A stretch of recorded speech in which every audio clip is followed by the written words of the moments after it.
presentation of Fox Sports. We are Fox Sports. We are NC. Just like the 2015 Fall Classic, the 2016 Midsummer Classic belonged to the Kansas City Royals. Hosmer hits one to left. Back at the wall is Kingston. Oh, yeah! Into left. Back at the wall and gone. Well, we've been on a big stage before. We've been here before. The Royals now must turn their attention to once again reaching the playoffs. And the Tigers stand in the way of the Royals gaining ground in the AL Central Division. A 3-game series from the Motor City begins next.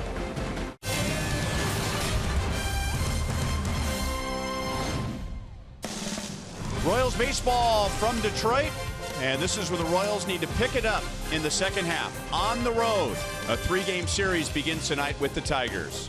Royals baseball is presented by Academy Sports and Outdoors. Hi everyone, welcome back to the ballpark with Rex Hudler.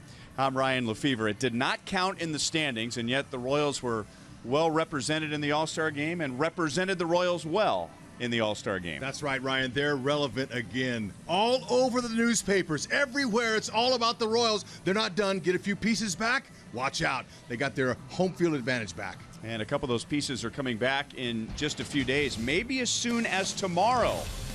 We'll discuss that when we come back.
This hospital injury report, a lot of discussion as to whether the Royals will be buyers or sellers at the trading deadline, and in the next few days it's going to feel like they're buyers with 2 All-Stars coming back. Oh, you better believe it. 2 key pieces to the championship machine. Right here, Lorenzo Cain, he's going to have to go do a little bit of rehab so he can make sure that he's able to hit all of his gears. Wade Davis, he's good to go. Royals hope to get him back tomorrow for Game 2 with the Tigers. And, of course, the Royals have a pretty solid history the past few years in the second half. We'll discuss that right after this.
seasons 10 or more games above 500. And our Toyota League leader shows us, Hud, that most of the damage has been done in the second half. That's right. All that's done has gotten the Royals to 2 consecutive World Series. It's been a beautiful thing to watch. They know the formula. They just got to get it done on the road.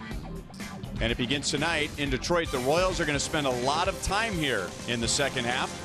It's their first trip to Detroit all year. They'll be here this month, in August, and in September. Game 1 of the 3-game series is coming up next.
Local Kansas City area Chevy dealer for great prices on the all-new 2016 Malibu.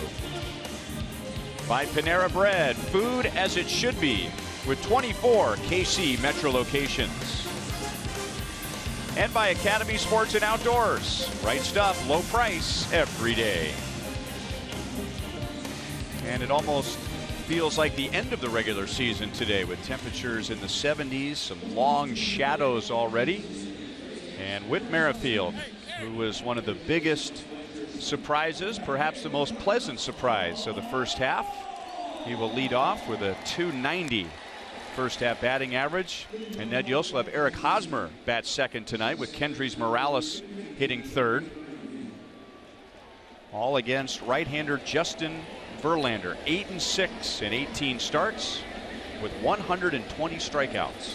Yeah, he still has a dominant fastball. He's going to mix in slider, curve, and change. He's a guy who knows how to win, and a lot of these Royals that are facing him have faced him a ton in the past. Merrifield just 1 for 4 in his career, but I think Merrifield now can relax a little bit, and he can say, all right, I'm going to be in there pretty much every day now. So the comfort level is good for him. Outside, 2 balls, no strikes on Merrifield.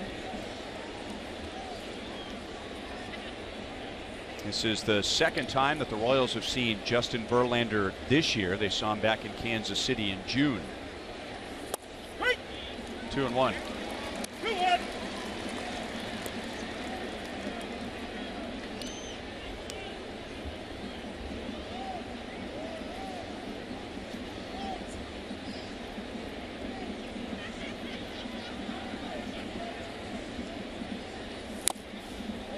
Foul tip. 2 balls, 2 strikes. Strange twist to the schedule. Here we are beginning the second half, and the Royals against a divisional opponent. They haven't been to Detroit yet, so Royals will be here once in each of the final 3 months of the regular season. Yeah, a little strange how the schedule worked out, but especially middle of July, first appearance here. Different. See if he challenges Merrifield. Fastball up at 95.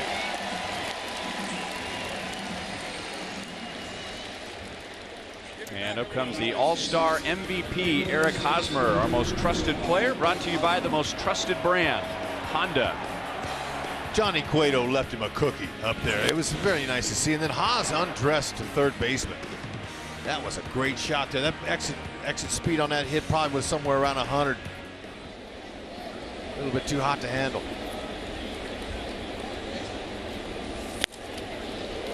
Hosmer is the second Royal to be named All-Star Game MVP, joining Bo Jackson, who did it in Anaheim back in 1989 and hit that long home run to lead off the game against Rick Rushell.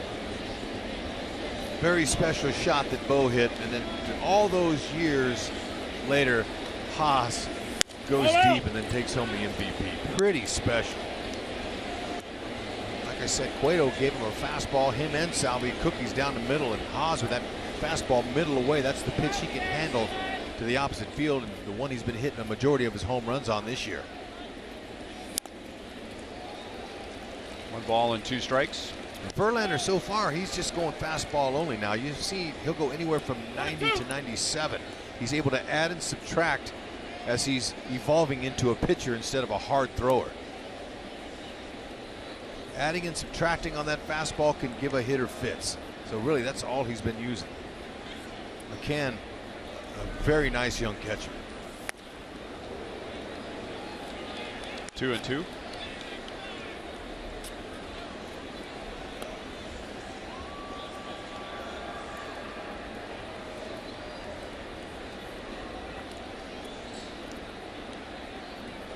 This is the 73rd time Hosmer's faced Verlander.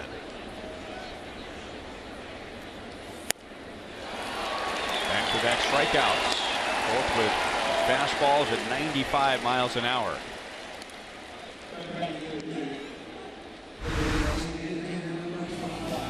James McCann, talked about him. He's an excellent catch and throw guy, that's for sure. He's thrown out 14 of 25 base stealers for a 56 percentage, which is excellent.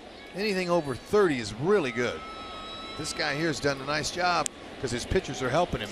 He told me that. He says, the reason my percentage is so high is I got help. Fouled away by Kendrys Morales. Our Kubota Power Stats will show you what Kendrys has done as a Royal against the Tigers, and his rankings among players against the Tigers the last 2 years, and he's first in every category.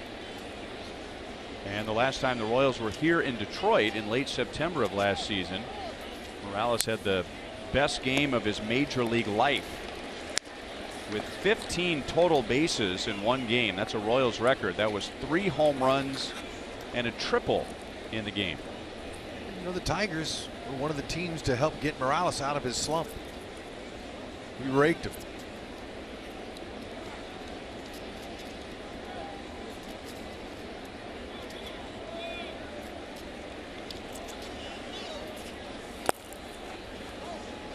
One ball and 2 strikes.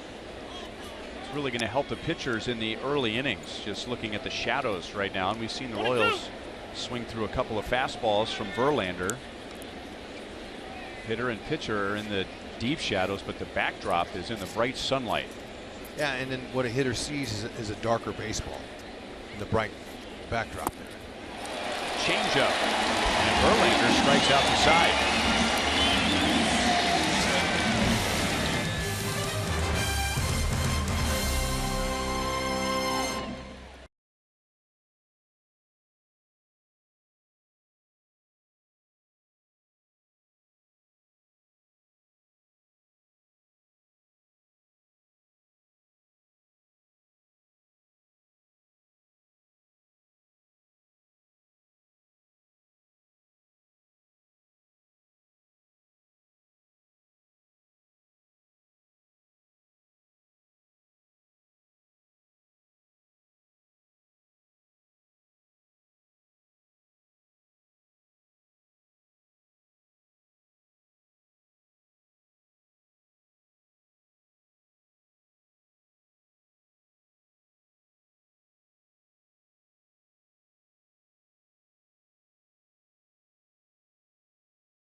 half. And in his first 17 starts as a Royal, his ERA was under 4. He is 1/3 of an inning away from hitting 100. And trying to continue an impressive streak of 6 straight seasons with at least 30 starts and averaging just under 200 innings. The only National League pitcher to accomplish that the last 6 seasons, and now trying to extend that into the American so many League. home games left, and maybe put that travel on the shelf for a little bit. It's been impressive. Absolutely. Kennedy attacking with his fastball. Even though the hitters know it's coming, he's been able to hit all 4 quadrants of that strike zone. Although once in a while he'll leave a pitch out over, and they'll hit a homer off him. He's got to eliminate the home run ball. That's a stat the Royals pitching staff needs to cut down in the second half, especially on the road. And we spoke too soon.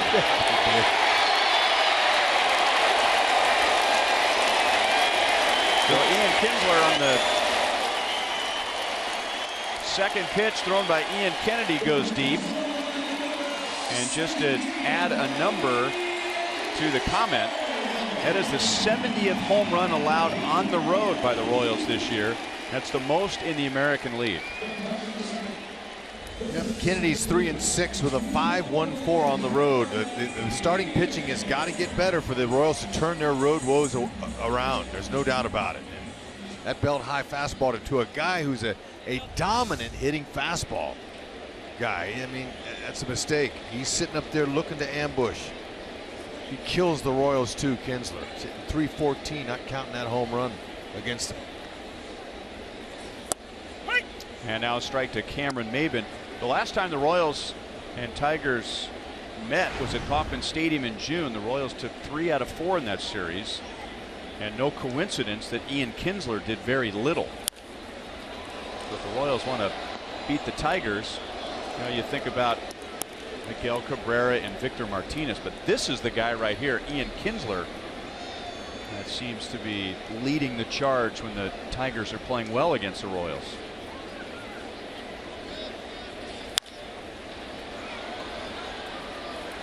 Brett Eibner is out in right field tonight, and he makes a play just inside the line.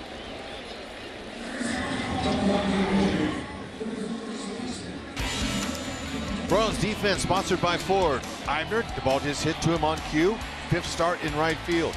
Dyson getting the call in center.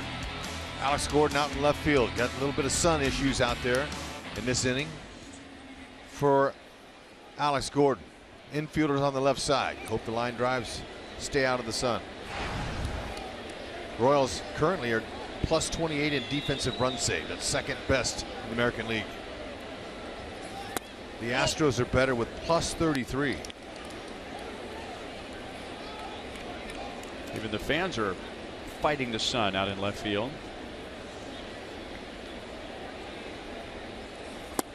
Right. 1-1 to Miguel Cabrera, who just played in his 11th All-Star game, his 7th as a member of the Tigers. He is not happy with that call from home plate umpire Greg Gibson.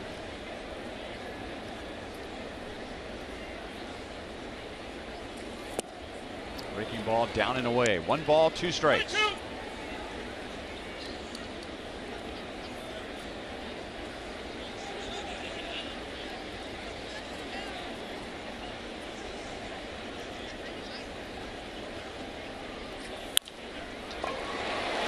That's a base hit to left field on a tough pitch down and away.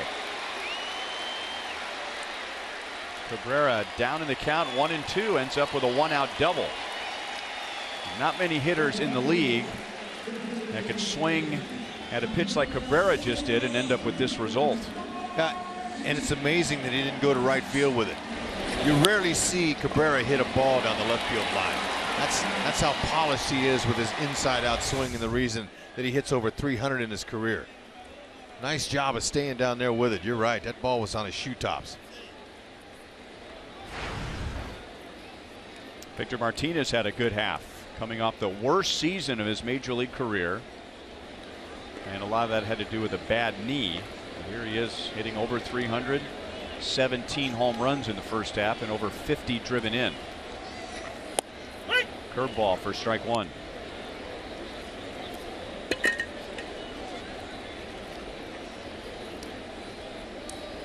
Tigers hitting 273 as a team with runners in scoring position. The Royals 272, 1 point behind them. So they've been able, both teams picking up big hits that you would expect.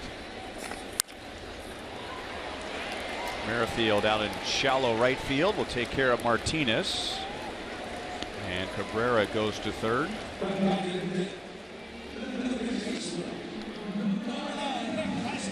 Well, Justin Verlander already has 3 strikeouts, 2 with his fastball, our Quicken Loans rocket arms. Ian Kennedy has the most strikeouts in the major leagues with a 4-seam fastball. So a straight fastball looking for velocity and not movement. And Justin Verlander is also in the top 6 in that category. What's so interesting is that he has a lot of a little bit of movement on that 4-seam fastball, and he doesn't throw it on top of the seams. He's not a 2-seamer, it's a 4-seamer, but it has some run and some dart into the righties like a 2-seamer. So he gets some good movement. But then you show that stat to the opponents, and they're sitting on heater. They're up there looking to hit that ball out of the ballpark. But it's not working. No, so I mean, he's having a lot of success with that pitch. He keeps challenging guys, but they're going to get him every so often. But see, that's a swing for the fences there, by Castellanos.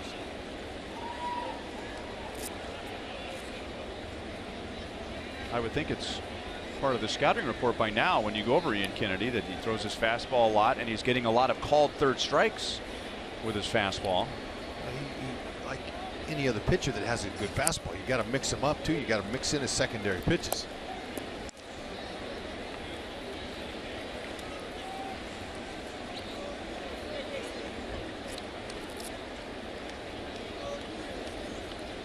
Two and two on Nick Castellanos, who had a big first half.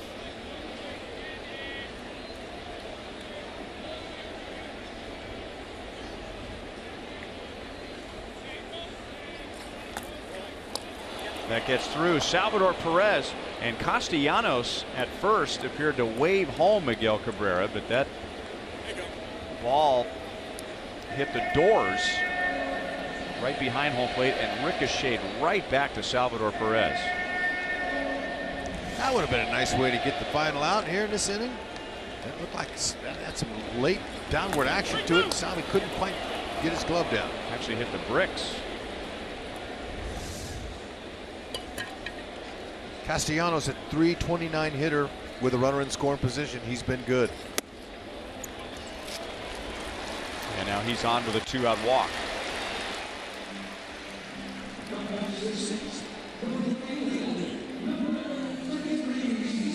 So first and third with 2 down. Ian Kennedy, as Kia puts us in the driver's seat.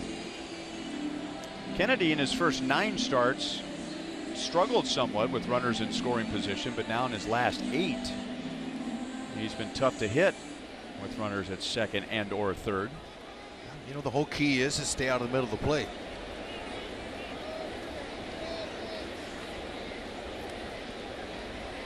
Steven Moya takes a breaking ball for a strike. When the Royals and Tigers played in June at Kauffman Stadium, JD Martinez broke his elbow running into the wall in right field. He is still on the disabled list, and the Tigers called up Steven Moya to replace him.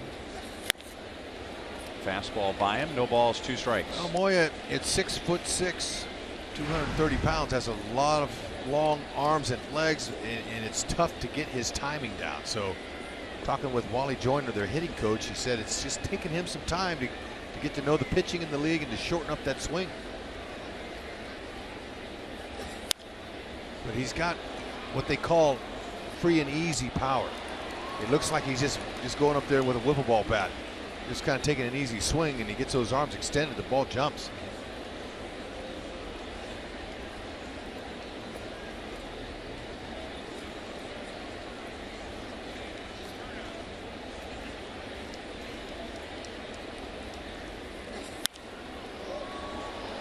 Still 0-2. Mainly fastball so far in the first inning, but the changeup and curveball are big secondary pitches for Kennedy, and he'll move those in. He also is going to throw a slider, but not quite as much as the curve and change. A 189 average on his fastball. The career average against Kennedy with that pitch is over 250. And there you go, a called third strike on a fastball. It's been a theme all year. So Moya is down. Kinsler homers to give the Tigers the lead. Salvador Perez, who like Eric Hosmer homered in the All-Star game, he'll lead off the top of the second.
Off the bottom of the first inning with a home run. The Tigers have a 1-0 lead. And here's Salvador Perez, and Yellowwood is bringing the lumber, just like Salvi in the All-Star game against Johnny Cueto. Belt high right down the middle cookie with a chocolate chip on it. That's right, a 2-run homer. The whole world saw it. Congratulations, Salvi. Hope you get another one here. No, he's going to get the yellow hammer for the Yellowwood.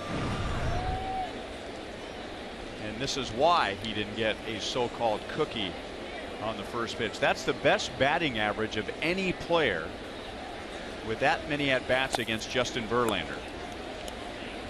Big numbers. He has the second highest slugging percentage against Verlander, so he's not singling him to death. And he has the second most RBIs. Only Billy Butler has more career RBIs against Justin Verlander than Salvador Perez.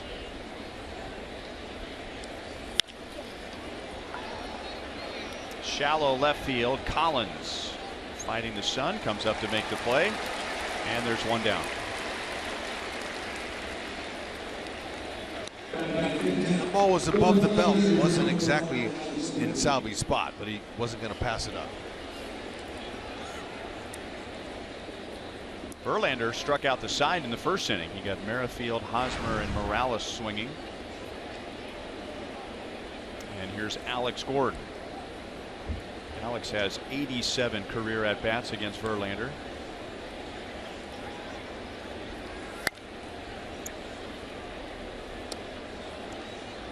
He hasn't fared all that well, though, in his at-bats. Just 207 average against Verlander. Couple homers.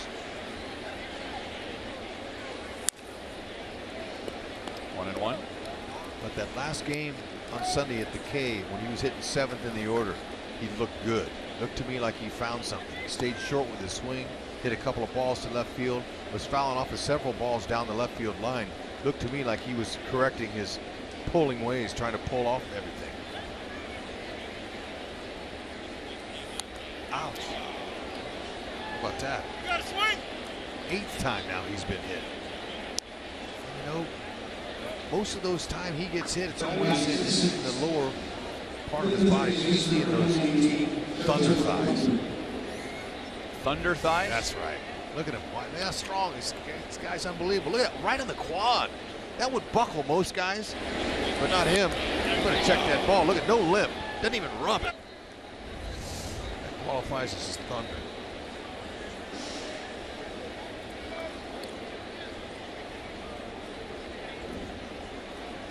So that's how the Royals get their first base runner, and now Cheslor Cuthbert. Most guys are going to go down on that run. I'm telling you, that hit him right in the meat of the quad. Impressive.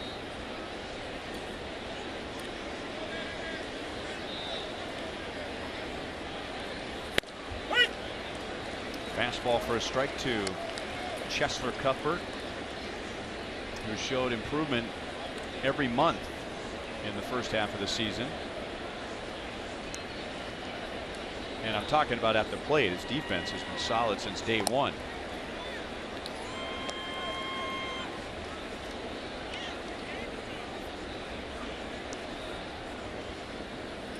See that move? That's a quick move. Verlander, he's going to hold him runners. Royals have been really, pitchers against them when they get a guy on base have done a great job of their times home. Very quick. Anywhere from 1-1 to 1-2 by the time the pitcher releases, it gets to the catcher's glove. So, you know, Rusty Kuntz is not going to let him just run into outs. So, I want to say the opponents have done a great job when it comes to holding the Royals down. They haven't been running as much. 1-2.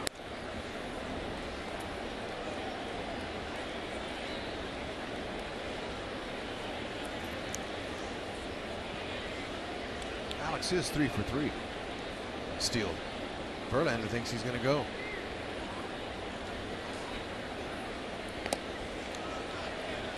It must be very damp around first base, because every time the Royals come to town, they need a little extra diamond dry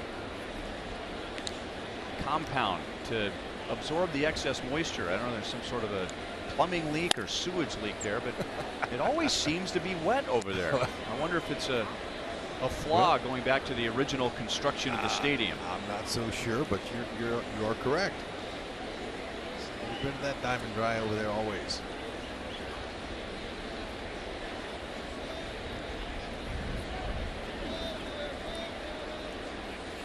Yeah, you did. Oh yeah. Home plate umpire Greg Gibson says that Cuthbert went too far, and that's 4 strikeouts for Verlander. 4 strikeouts against the first 7 batters that he faces, the first 6 batters that he faces. And it's all on fastball. So obviously the Royals are looking for that pitch, but Verlander's doing a great job of placing it out of the middle of the plate. That's the whole key. Put the heater where you want it. If you miss with it, it's going to get hit hard somewhere. It may not fall in for a hit. That's the one they're going to have to discipline themselves to lay off of.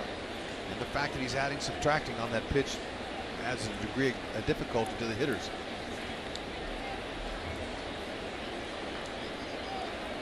On Brett Eibner, who had 3 home runs in the first half, and one of those, his first major league home run, came against Verlander.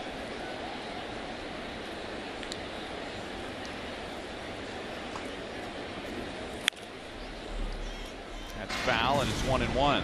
This is back on June 16th.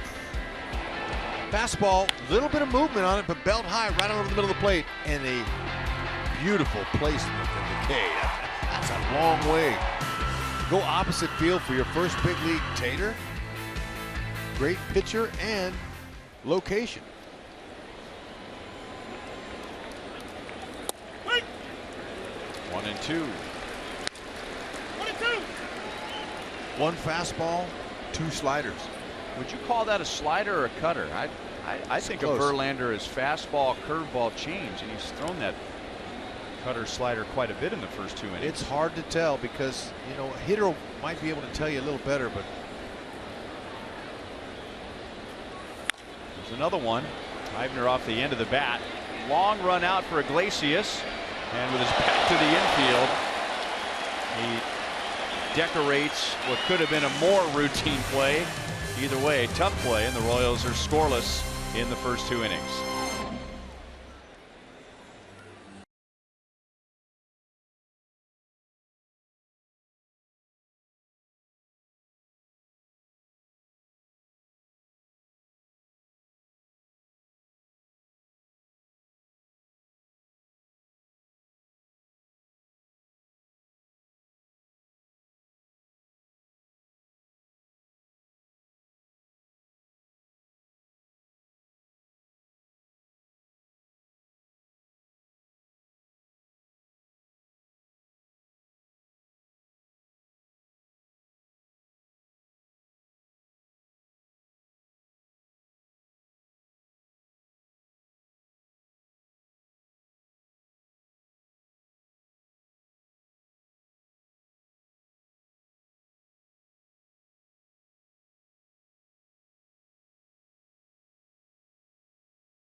T-shirt Tuesday. That's coming up this Tuesday when the Royals host the Indians. And the first 10,000 fans through the gates will receive a T-shirt featuring a Forever Royal pennant. To see all T-shirt Tuesday designs and get tickets, go to Royals.com/T-shirt Tuesday. 3 games here in Detroit. And the Tigers are ahead of the Royals in the standings by a half game. And then going home to face the Indians, a first place team, followed by a series with the Rangers, another first place team, and then 3 games with the Angels. 0-2 on James McCann, Tigers catcher. Not much at the plate, but as Hud told you, a big first half behind the plate. sure like the way he calls pitches. He's got a good idea already. He's a strong guy. 22. Him and Jared Saltalamacchi have that catching role.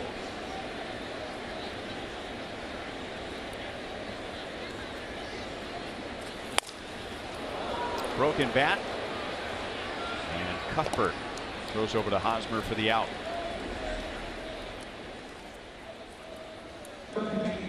Tomorrow, MLB on Fox Sports 1 is back, and we'll have a doubleheader. First, the Red Sox and the Yankees, with coverage beginning at 2:30, and then the Royals and the Tigers are on FS1. Justin Kutcher and C.J. Nitkowski, who once pitched for the Tigers, will call the Royals-Tigers game. You can also watch it live on Fox Sports Go. A strike to Tyler Collins. Tyler Collins was called up when Justin Upton was placed on the bereavement/family emergency list. The last time Tyler Collins played a game for the Tigers was back in late April. He lost a ball in the lights, and the fans really gave it to him. Tigers were not playing well at the time, and Tyler Collins was caught making an obscene gesture to the booing fans here. And the Tigers promptly sent him back to AAA. Ooh. That is a huge, major no-no. And he was very apologetic after the game. Okay.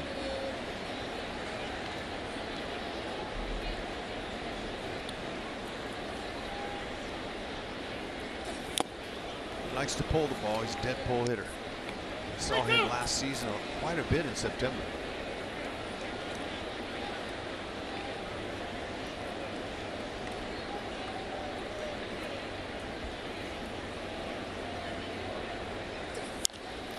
Jammed him. And Merrifield makes a play out in shallow center field, 2 down.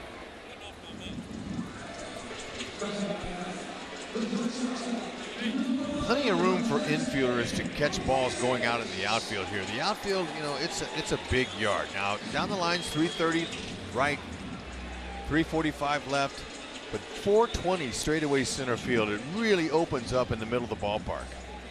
So if you're a center fielder out there, you can run for days. Big yard in center and in the gaps. Jose Iglesias. And speaking of all that space out there, Iglesias, nothing wrong with it. I'm sure the fans enjoyed it, but Iglesias went after his pop-up with a little more flair than Whit Merrifield just went for the pop-up against Collins.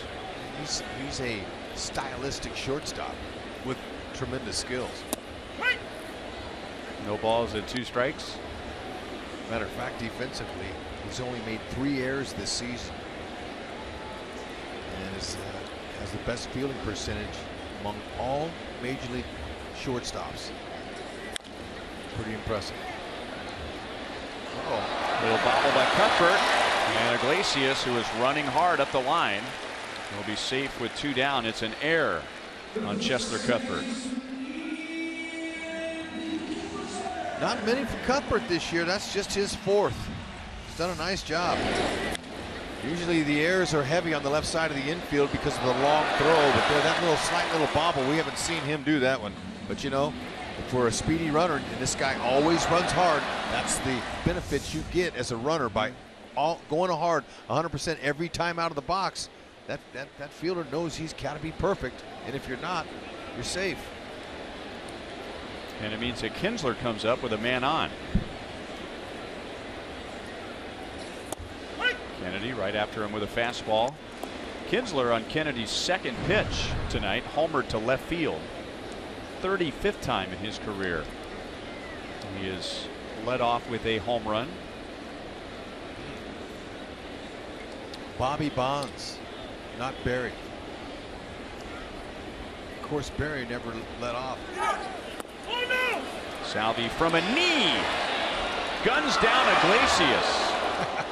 So Iglesias runs hard on the air, and now he makes the mistake of being thrown out with Kinsler at the plate. Iglesias thought he was safe. He immediately pointed to the Tiger dugout, so before the Royals leave the field, they'll wait on whether Brad Ausmus would challenge or not. It appeared that the throw beat him, so maybe he felt like he did a little nifty slide around the tag. Yeah, no, he's out.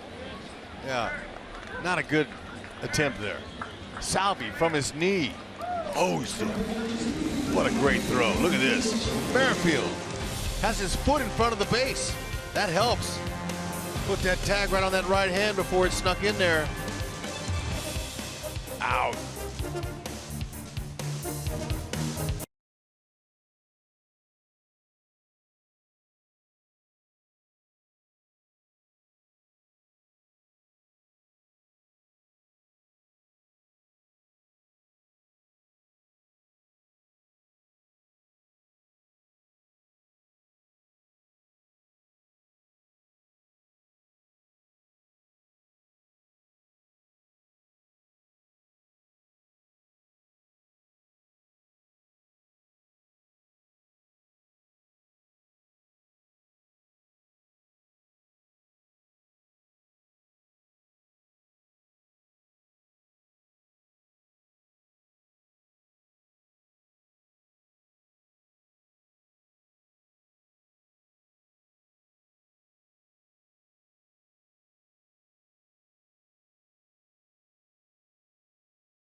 opposite. Ian Kennedy faced only 3 in the bottom of the second inning.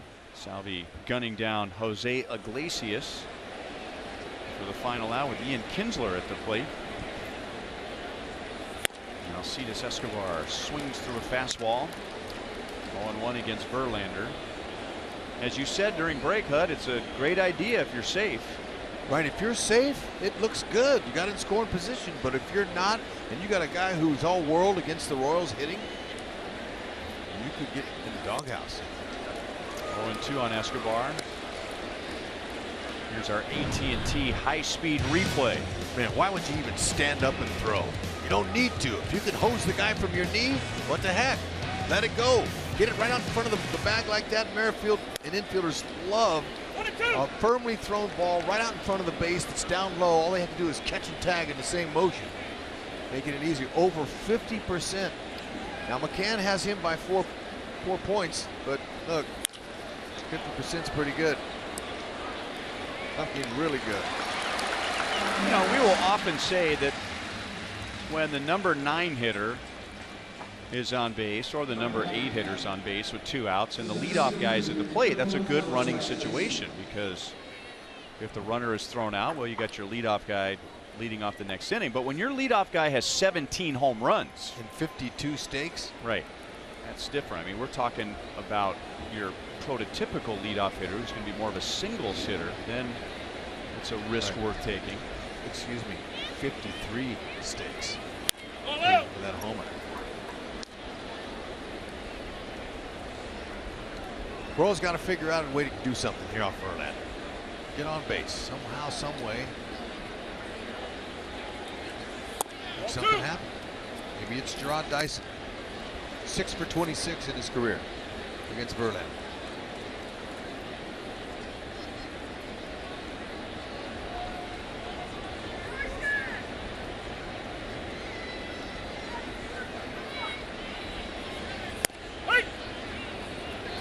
One to Dyson. Royals hope to get Wade Davis back tomorrow. As far as Lorenzo Cain goes, those are more optimistic about him coming back during the Cleveland series than this series. Shallow right field, and that's down for a base hit. And Dyson is going to dig for 2. Yeah, that's what we're talking about. There you go. Jam shot, a guy that can run like Dyson. You know your speed. You hit a little floater out there. Why stop it first? Excellent job of using that speed. The jam shot, he knows he jammed it. Go ahead and kick it in gear here. He made that with no problem at all. There you go. Make a little something extra happen here. 10th double on the season, he'll take it. Now with Kinsler a little bit nervous about him trying to rip off a bag with 1 out here, he's going to give up some ground to Merrifield, who loves to inside out the ball with his swing. Maybe you could hear it. We could over our crowd mic. James McCann yelled, "Need a new glove." As that pitch from Verlander broke through one of the leather laces on his catcher's mitt. So he was calling for their glove doctor. Let's see it. Boy, that catcher's glove takes a lot of abuse. Ooh, that's a hole that could cost him later. So this is all right. They threw him the backup glove, and glove doctor will go to work on his gamer.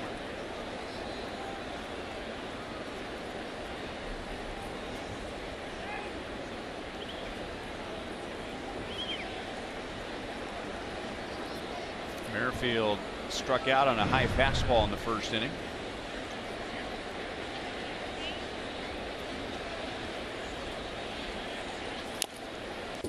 Off of McCann's glove, 1 ball, 1 strike.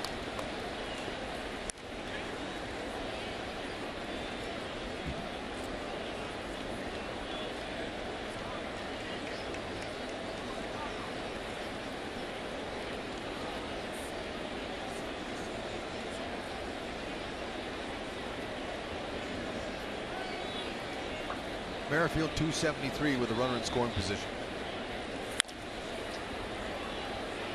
Iglesias fields out by a step.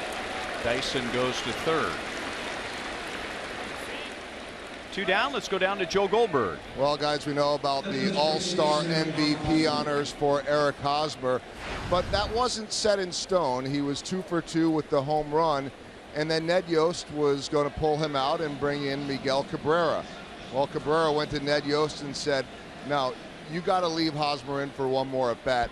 I want to give him a chance to possibly seal the MVP," because it was still up in the air at that point. He ended up not getting a hit. He did go on to win the MVP, but what a gesture by Miguel Cabrera to defer to Eric Hosmer. Hosmer said, "I knew he was a great guy. Now I know even more." What a great, great moment in the All-Star game from one of the best players in the league. Thank you, Joel. The Royals will strand Dyson at third base. So Verlander works around the blue double. To the bottom of the third, the Tigers lead 1-0.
Lottery. Every ticket you play gives back to schools across Missouri, so play it forward with the Missouri Lottery. By Menards. Save big money at Menards on all your home improvement needs. And by your Midwest Ford dealers. Visit your MidwestFordDealers.com. The home of Ford. And right across the street from Comerica Park is Ford Field, home of the Detroit Lions. Ian Kinsler on the second pitch thrown by Ian Kennedy, homer to left field, his 17th of the year. It was the 22nd home run allowed by Kennedy. It was the 70th home run allowed by the Royals on the road this year. That's the most for any American League team.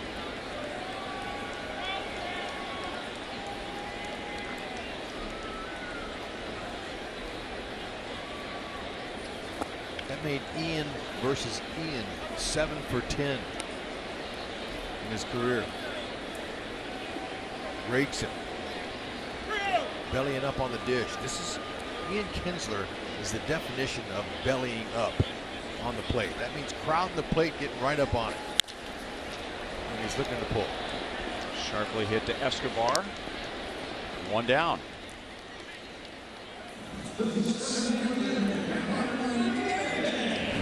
Well, in the second half, don't miss out on great Royals tickets at a big discount. With second half saver packs, you can choose any remaining 3, 5, or 7 Royals home games while saving 30% off the regular price, regular dynamic price. The more you buy, the more you save. So take advantage at Royals.com/saverpack. Cameron Maben with 1 out.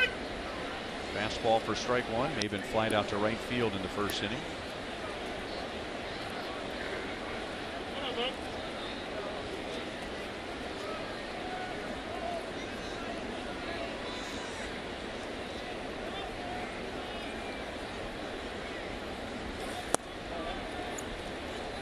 A little bit low. 1 ball, 1 strike. Cameron Maybin returning to his original organization. And hitting in front of Miguel Cabrera. Maybin was traded to the then Florida Marlins for Miguel Cabrera. What a prominent spot in the order for Maybin. Hit in front of future Hall of Famer. You're going to get something to hit. Eigner into right center to cut it off, and that holds Maybin to a 1-out single.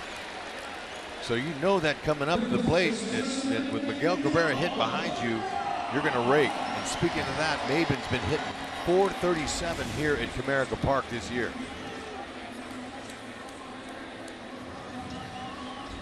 That home batting average is the best in the American League.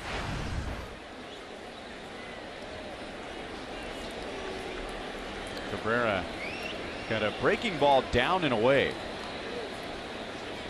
Down and out of the strike zone and doubled to left field against Kennedy in the first inning, and he was down in the count. That's where you want to pitch him down. Like I said earlier, he uses the opposite field for the most in his swing. So he's telling himself any fastball's in, he's going to try to flick that ball over the fence at 330 in right field.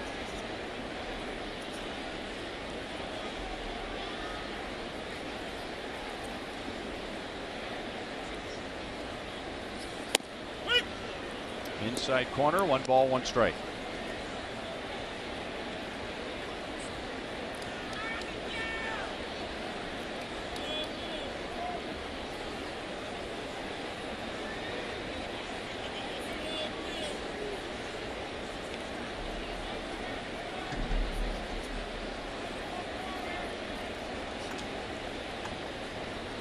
Managers like to surround their premier hitter with guys that can hit. That way, you know, they're not going to intentionally walk you, pitch around you.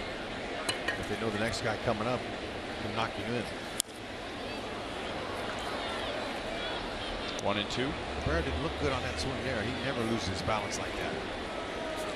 He might have been guessing, but that was a good pitch. A slider in the middle. Checking his bat out.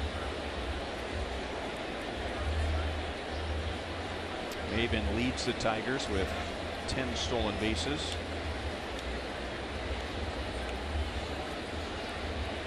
Slide step. 2-2. Better have a pretty good idea you can make it safely if you're going to steal in front of Cabrera. Same situation. I wonder how many of those stolen bases came with Cabrera at the plate.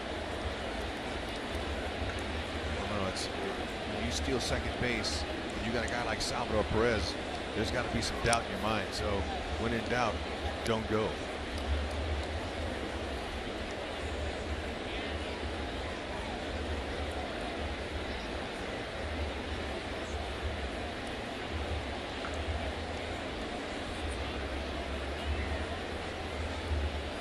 He's running, and then he stopped. Hosmer chases, but it's back into the 5th row. But just what you're talking about right there, with a hitter like Cabrera at the plate, you better make sure. And Maybin, after about 2 or 3 steps, didn't like his jump and slammed on the brakes. That's a good test drive, though. It's just a test run. Let's see what kind of jump he can get. Salvi was going to go from his knee again.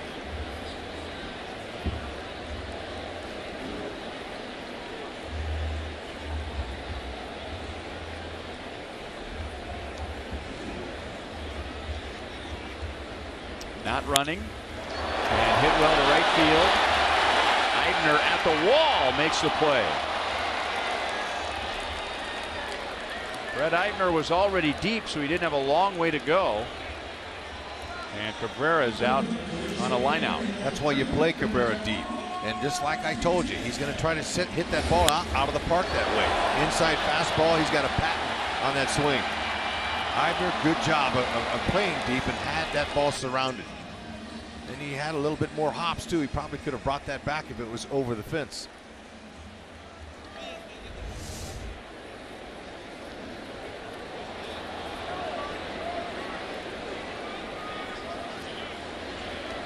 Now Victor Martinez with Maben at first and 2 down.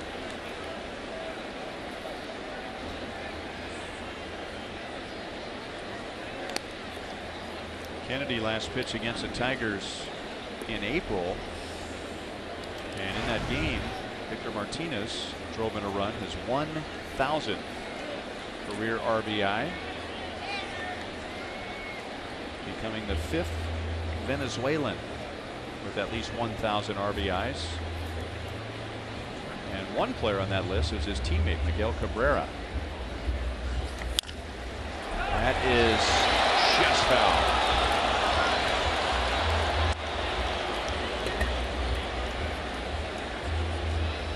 Take a shot at some of the other Venezuelans with 1,000 RBIs. There's one you love to talk about. A big cat. You got it. Andres Galarraga. How about a former Tiger? Right fielder. Ordonez. There you go. Okay. So we got one more. Big power, big speed, left-hand hitter. Phillies. And the Angels. You may have broadcasted some of his games for the Angels. Oh, Bobby Abreu. There you go. Nice hits. Abreu was going to be my next hint. Yeah, but I didn't picture him as a real big guy. He was, you know, Abreu was one of those guys that you looked at his numbers at the end of his career and went, wow. I don't know if he had many single seasons where, you know, he would knock your eyes out, but he pops up on a lot of lists when you start talking about home runs and stolen bases. He was consistent. His first year in the big leagues was with the Phillies when I was at the end of my career. And I remember that the Phillies traded Kevin Stocker, shortstop, to Tampa Bay to get Abreu. That was a great trade for the Phillies. Stocker didn't have much left in him. And Abreu went on to have a tremendous career. Merrifield, who is already in shallow right field, makes the play. Kennedy gets some help from Eibner, making a play up against the wall against Cabrera, and the Tigers are scoreless in the third.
Since HUD aced the first warm-up trivia question, let's go with the official one now.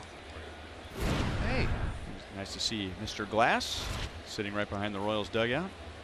Name the last All-Star game, breaking ball strike, last All-Star game MVP to win a World Series championship in the same season. I think I know this one. I saw that just recently. All the All-Star stuff.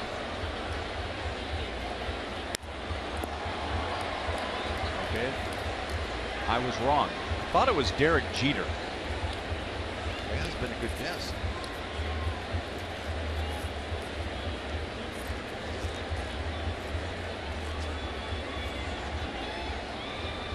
Morales struck out on a changeup against Verlander in the first inning.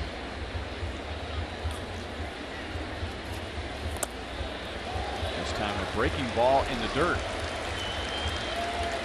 And Verlander has struck out 5. Back to being the strikeout Justin Verlander. Missouri Lottery Fox Tracks. That was, I won't even say part of the strike zone because it's nowhere near the strike zone, but an area where Morales had a lot of troubles. A left-hand batter in the first 2 months of the season. A little bit aggressive.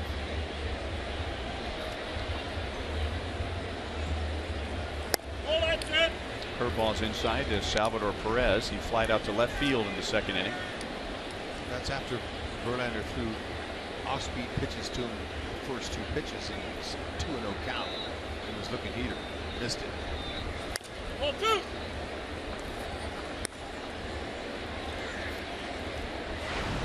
Verlander, first time through the order, the Royals used mainly fastballs, and now second time through, he's starting to mix in his secondary pitches.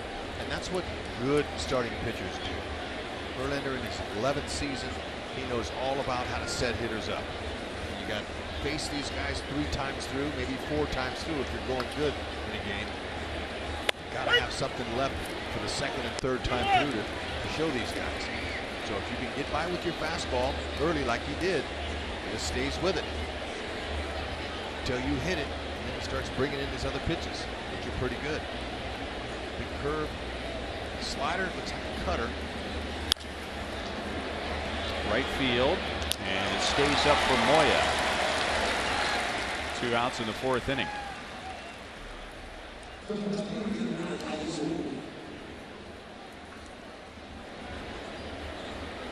Missouri Tiger fans, it's Mizzou night on July 22nd. It's the Royals and the Rangers.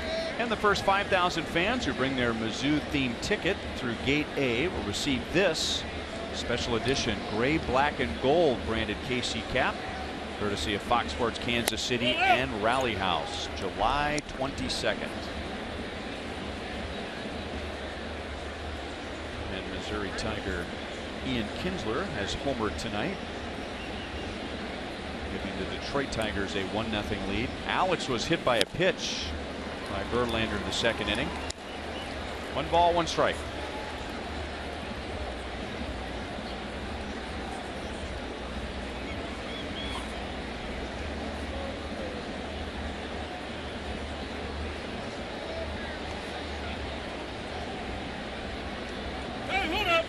Now, I did some exhaustive research.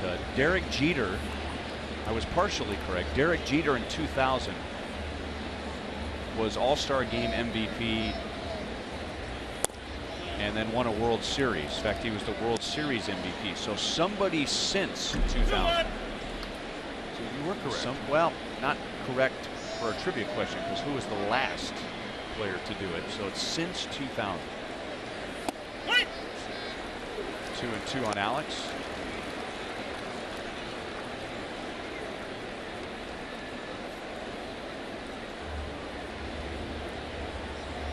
The last All-Star Game MVP to win a World Series the same year.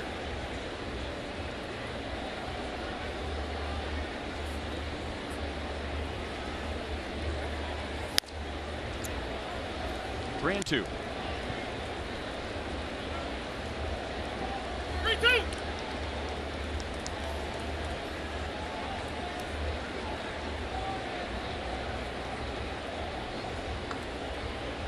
Looking heater. Didn't get it. Take the walk. That's Verlander's first. A hint from the truck is that this player, who won the All-Star Game MVP, did not appear in the World Series in which his team won. So was it a pitcher? Was that player injured?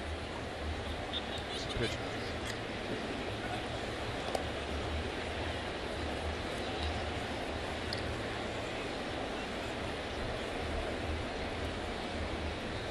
Cuthbert struck out swinging in the first inning. Breaking ball for a strike.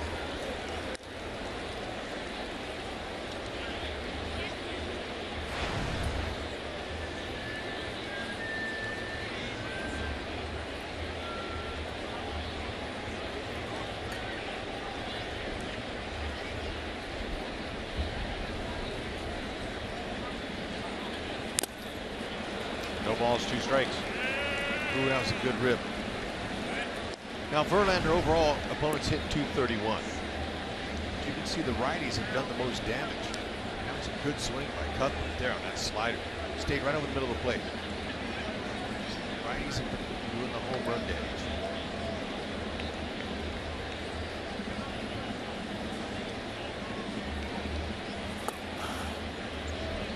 One ball, 2 strikes. 22.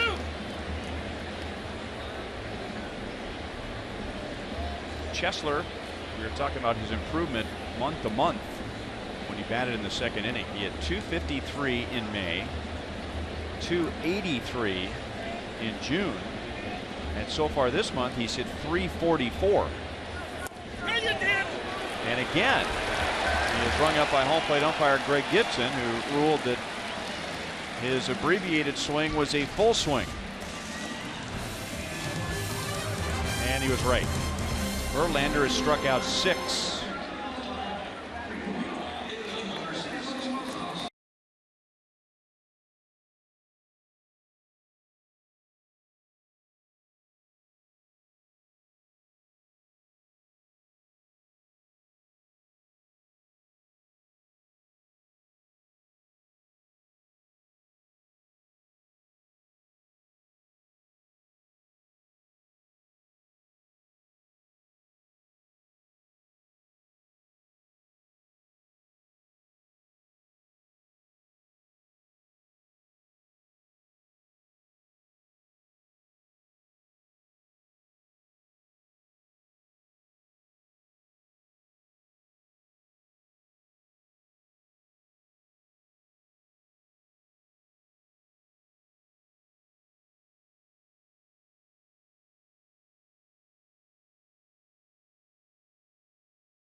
Home run.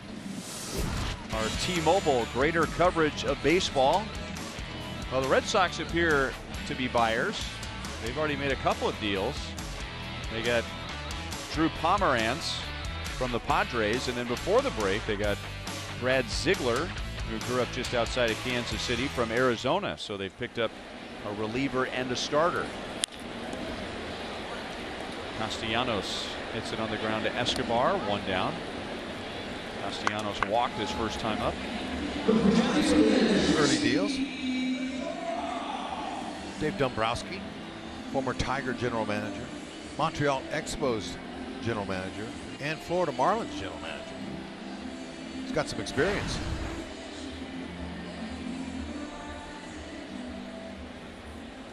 Steven Moya struck out looking in the 1st inning.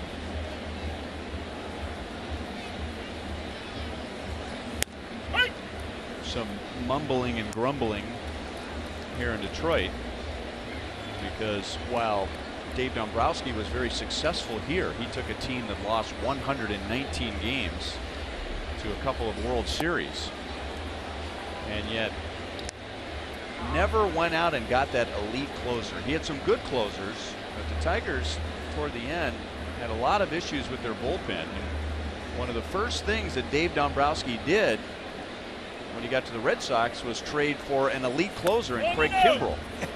And then Kimbrel gets hurt, and he goes out and gets Brad Ziegler, who is having a nice year for the Arizona Diamondbacks.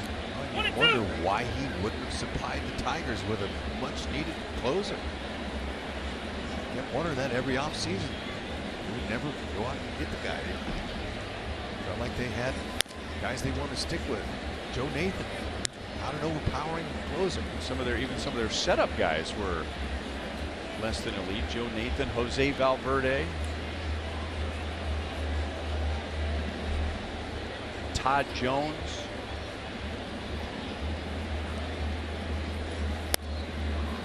Three and two on Moya. Troy Percival toward the end of his career. 3-2.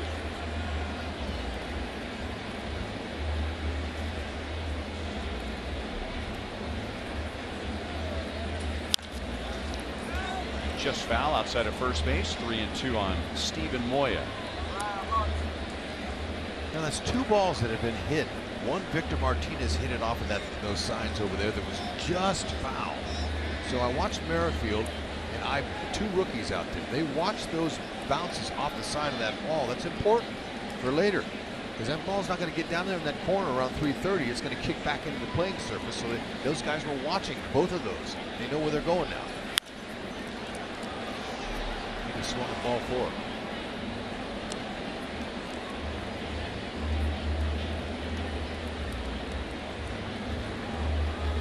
It's important when you haven't played in this ballpark before to know all the little nooks and crannies and the little caroms that happen.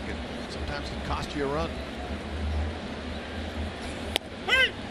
Strike three called with a fastball. Second time that Kennedy has struck out Moya looking at a fastball.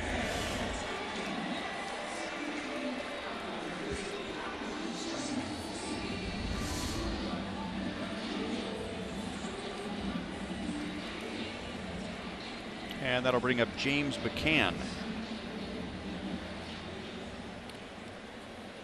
Kennedy, in his last 3 starts before the All-Star break, really piled up some impressive strikeout numbers. Curveball for a strike.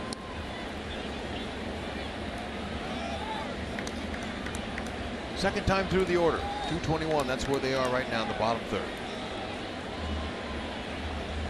290 the third time. Tells me they started catching that fastball. You were mentioning, Ryan, in Houston he had 11 strikeouts, and then in Philadelphia he had 8. And in Toronto he had 10. First time in his career he had 8 or more strikeouts in 3 straight starts.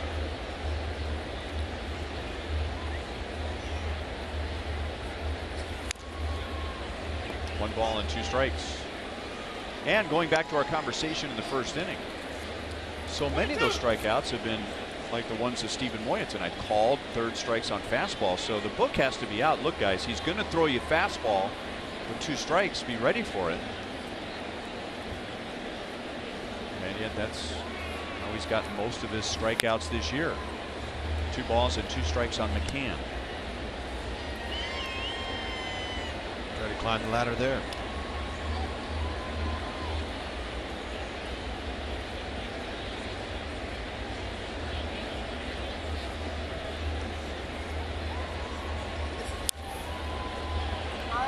Still 2 and 2.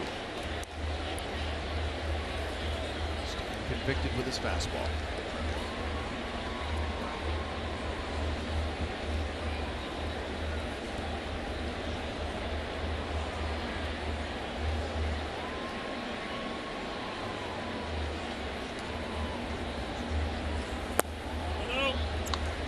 Full count.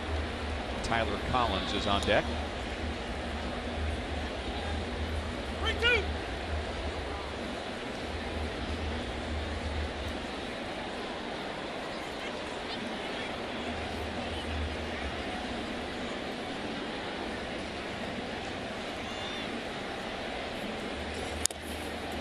Fouls off another fastball.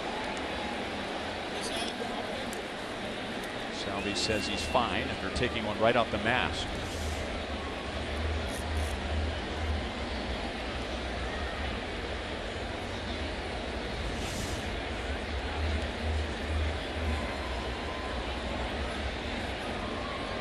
Top part's better than the lower part. Top part, the helmet's attached. Caught by Hosmer. So McCann lines out. Kennedy has his first 1-2-3 inning.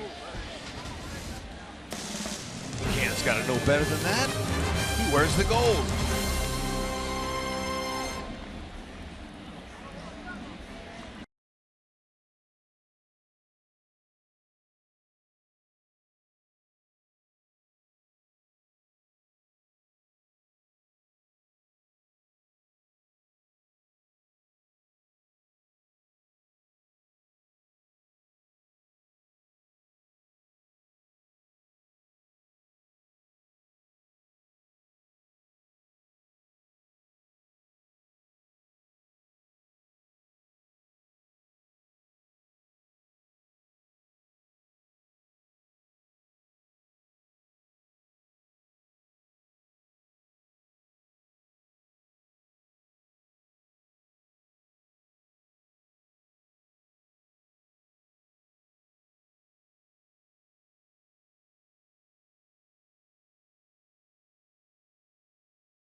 The Royals in Fox Sports Kansas City are offering a unique way for fans across the Midwest to enjoy a game at Kauffman Stadium. It's the Forever Royal Fan Express, and the next stop, speaking of Missouri Tigers, is Columbia and Jefferson City. That's on July 23rd. Go to Royals.com/Fan Express for more information. And Kinsler played one season at MU and was drafted in the 17th round by the Rangers. Brett Eibner, Alcides Escobar, and Jarrod Dyson against Justin Verlander. The Royals have only had 3 base runners in the first 4 innings and 1 hit.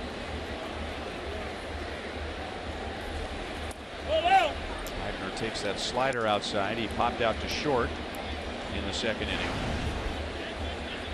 Alex Gordon has been on twice. He's been hit by a pitch and he has walked, and Jarrod Dyson has a double.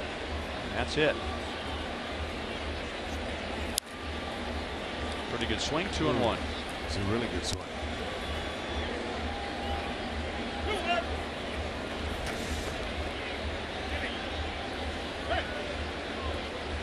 Good rip. Stayed right on the off-speed pitch. You know, Eibner doesn't continue to cock his hands like Gary Sheffield did, but he's got a little bit of that wrist turn, and you got to have quick hands to have a hand position like that, don't you? You do, and he's learning his way. I mean, he's on those pitches right there. He's just missing it, but he's going to tinker and find out what's going to work for him at this level. He's still in the early stages. Coming into the game is 56 at-bats. It's not really enough to tell what's going to work for you. 96. 7 strikeouts for Verlander, 4 1/3 innings.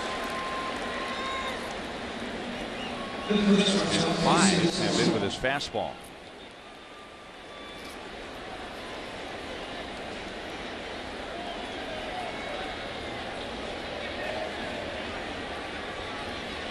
And all 7 have been swinging.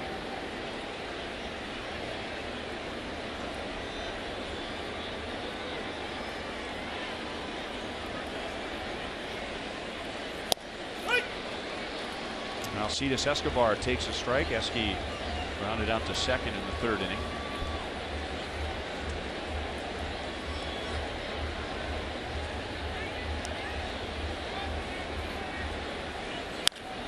There's a base hit into center field, and just a 2nd hit for the Royals. Nice swing on the breaker. Look at this. He stays right in the middle of the field. See, he saw it, He saw it coming out about eye high. When it starts up like that, you can pick up the rotation. You know it's going to come down to be a good pitch to hit. He stayed inside, didn't try to do too much with it.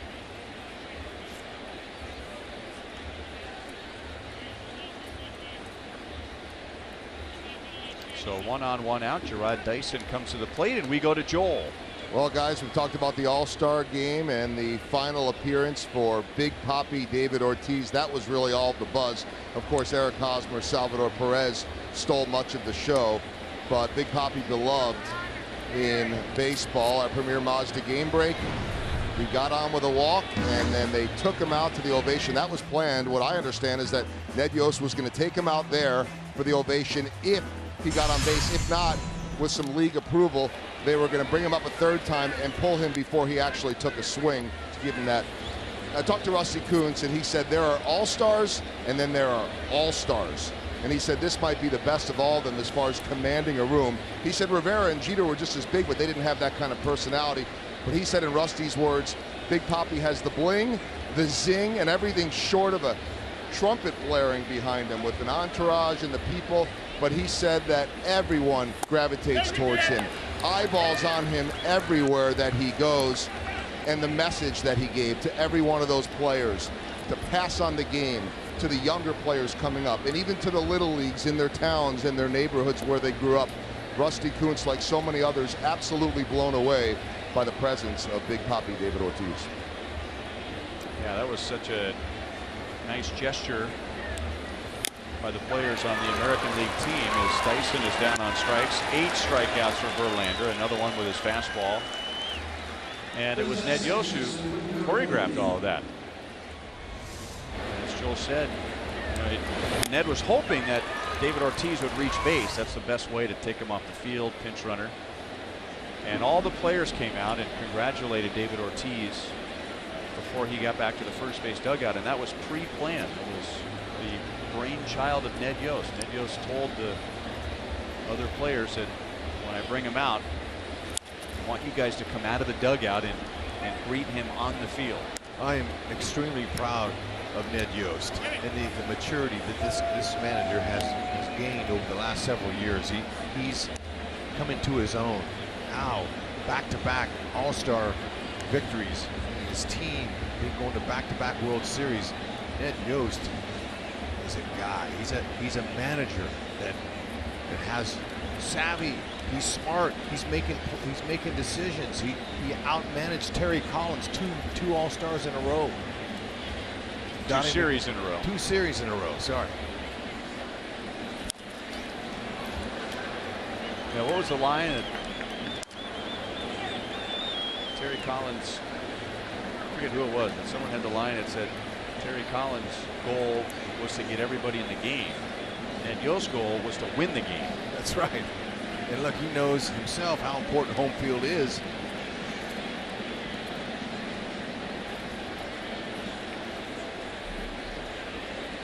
And you gotta love the New York Papers. Look at this. Gotcha again. Believe it. I'm telling you, proud of Ned Yost and the Royals in a prominent worldly event of the All-Star game. The whole world's watching. And look who's on the cover. And who are the only 2 National League players who did not appear? Familia. And Bartolo Colon. 2 of his guys. So Ned Yost guys hit home runs, and they drive in all the runs in the game. Kelvin Herrera has a stellar inning. And the 2 guys that didn't get in for the National League were Mets. Hang with them.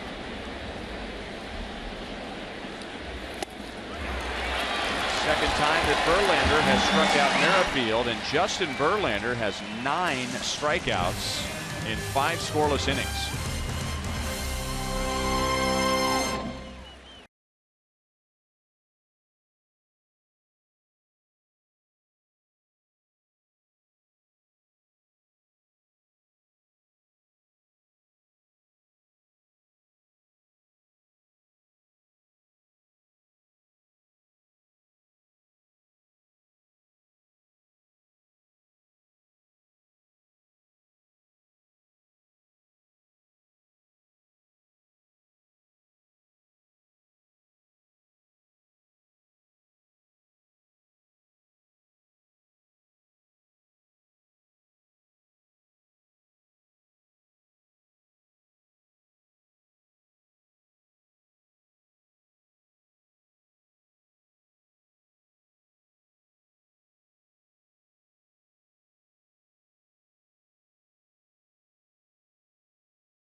to Ian Kennedy's night. Homer to left field.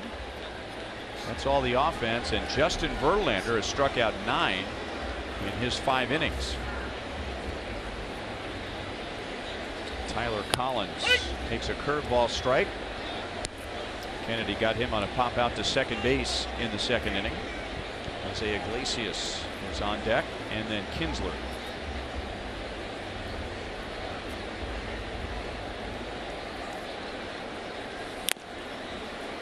No balls, 2 strikes.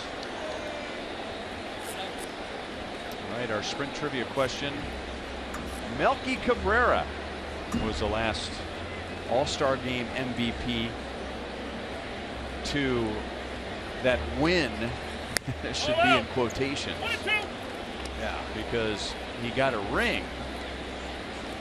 But remember, he got suspended at the end of the 2012 season, so didn't appear in the World Series with the Giants. Won that All-Star Game MVP at Kauffman Stadium. Salvador Perez makes a play on Collins, and there's 1 out in the 5th inning. Interesting.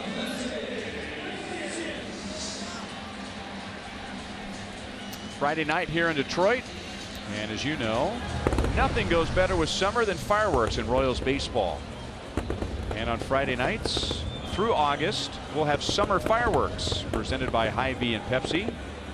And this upcoming Friday will be the Royals and the Texas Rangers. 1-800-6-ROYALS or Royals.com for tickets.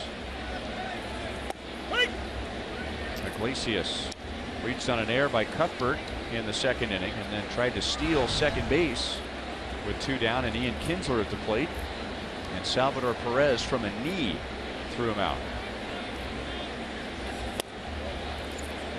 1 ball and 1 strike on Iglesias.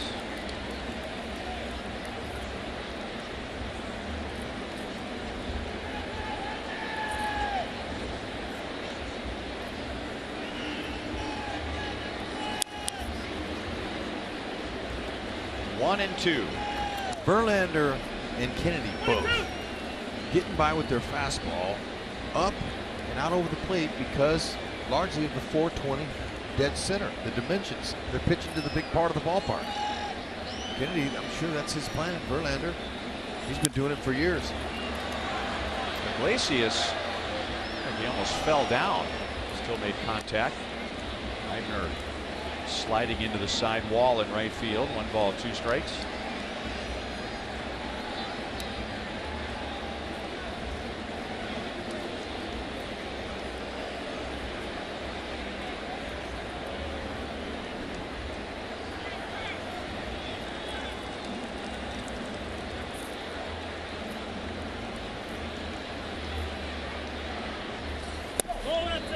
Two and 2.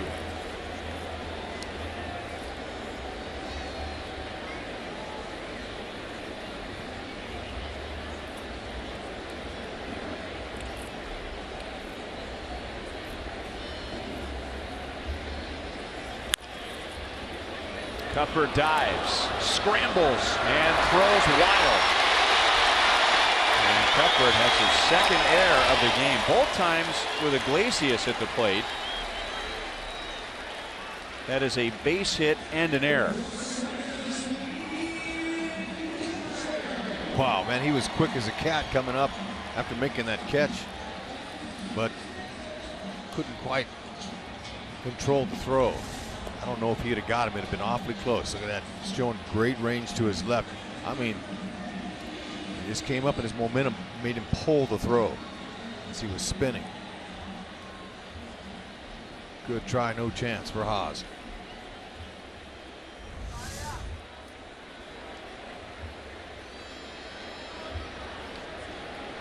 So that puts a runner in scoring position for Kinsler.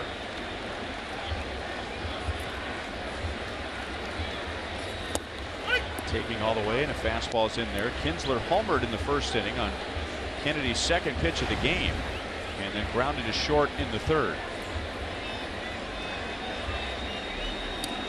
He stumbled somewhat into the All-Star break.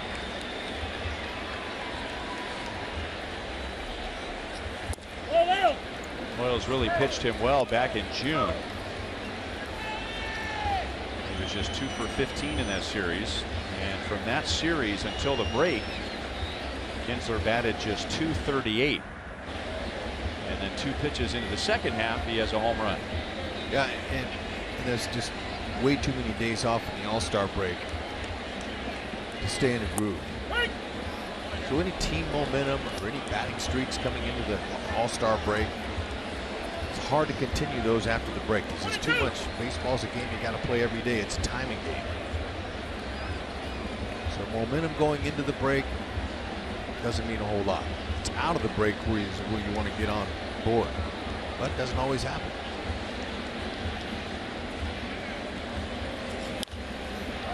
Late swing on a fastball. The Royals in 2014, they lost the first 4 games out of the break to fall to 48 and 50. They were under 500, but then they reeled off a 16-3 stretch to eventually host the wild card game. Then when they got to that postseason, they reeled off 8 consecutive postseason wins. Well, the Royals were under 500. That's that.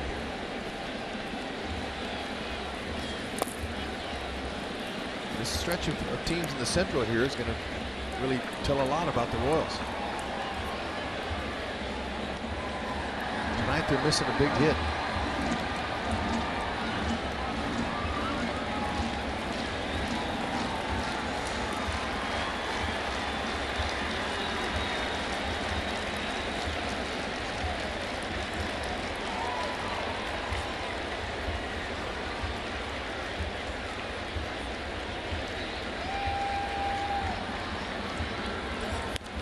Fastball struck him out. Fastball up.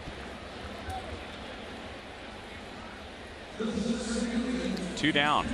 It's a good shot. He was a little bit leery of throwing a curveball or anything, but he got that fastball up out of the way. He knew Kinsler was looking for it. Kinsler's not happy. He says, you know, the only thing I can do is foul that one off, but he was geared on that heater. He knew it was coming. So credit Kennedy for that location.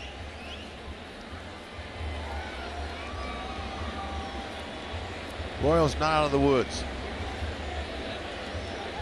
Maben, the number 2 hitter, hitting .429. Runners in scoring position.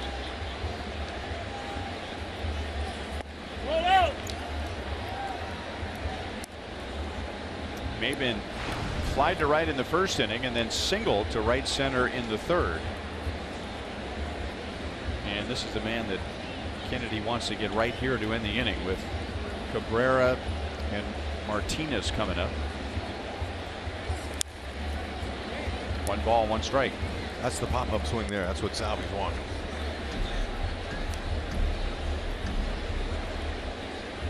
Fastball above the belt, right over the middle of the plate. 420 straight away center field. Hit as far as you can. Got Jarrod Dyson out there, who has 7 outfield assists, by the way. Gordon has 4 in left. Eibner has a good arm, but hasn't recorded a big league outfield assist.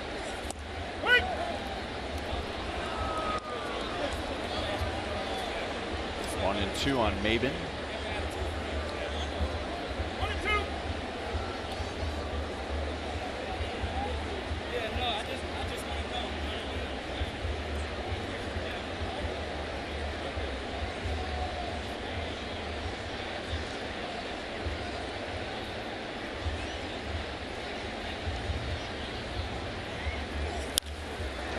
Line to right field. Eibner comes up to make the play.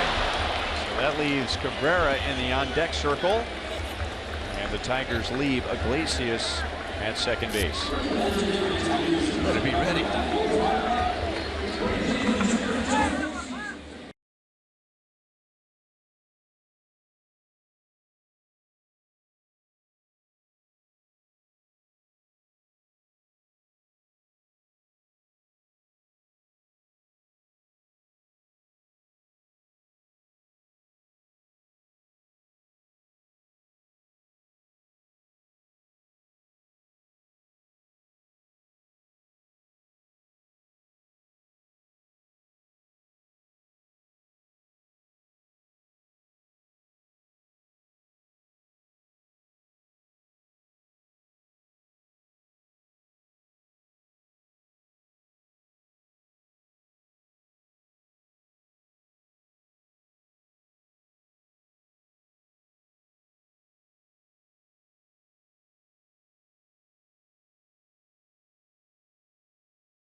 Justin Verlander, starting off the second half of the season for the Tigers, is just mesmerizing the Royals. Fastballs up out of the zone. If you'll notice, not one of them in the middle of the plate. Those are off the plate. He's got them fooled. Fastballs up out of the zone. You can't touch him. Verlander, he's got it going on. First, second, third time through. Hey, look, the Royals is just beginning their third time through. Let's see if they can get to him. Oz is due. Oh, that's it. Struck out. And a little ground ball to the second baseman. Hosmer, Morales, and Perez.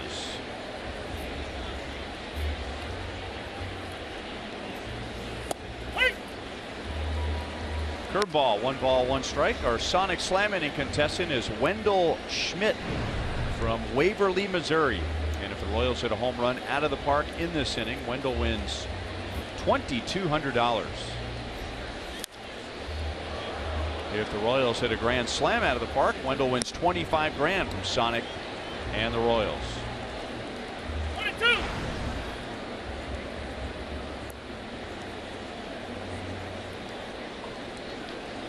Hosmer hasn't had many games this year with his batting average under 300.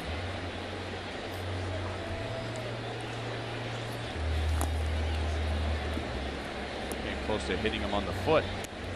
2-2.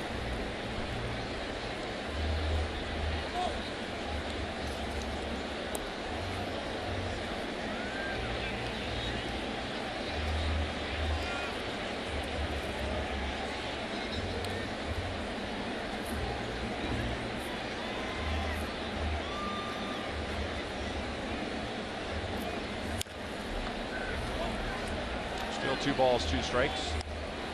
You're talking about the Royals playing in the division, and as much as they have struggled at times, and especially on the road, there are 2 areas that have kept the Royals' noses above water: playing at home and playing in the division. The Royals are 10 games above 500 against opponents in the Central Division, and that's the 3rd best record in the American League intra-division. That's important. They got to continue that. 3-2.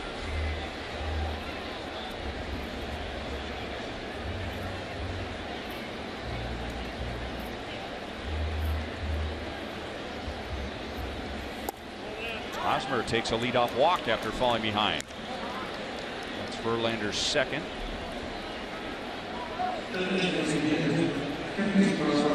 it's the first time all game the Royals have had their leadoff man on. Verlander has not thrown more than 17 pitches in any inning so far tonight. He had an impressive run.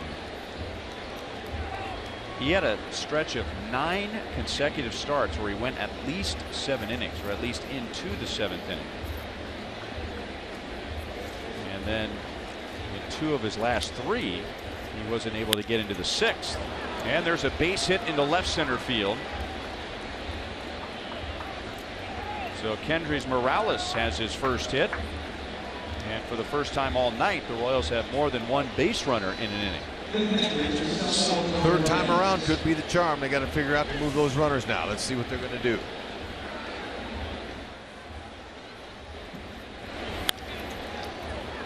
First pitch he saw, that was good. He was waiting for it, a fastball up. Salvador Perez trying to find the right piece of wood in that dugout still. Hadn't stepped into the box.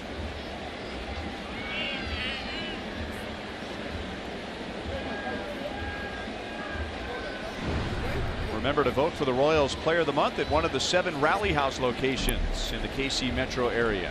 All participants will be entered to win a majestic prize pack. It's important Salvi stays in his shoes right here.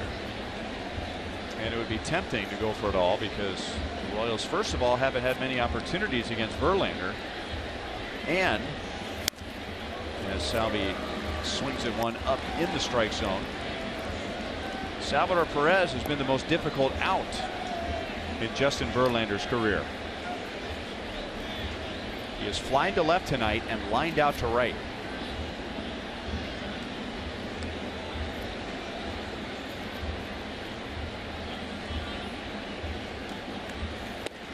Curveball makes it 0-2.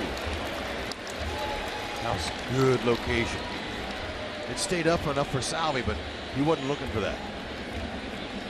Now he can go to just reacting, trying to put the ball in play somewhere. Trying to pull him out of the ballpark unless he sees that curveball hanging. High fastball, hit in the air to right field.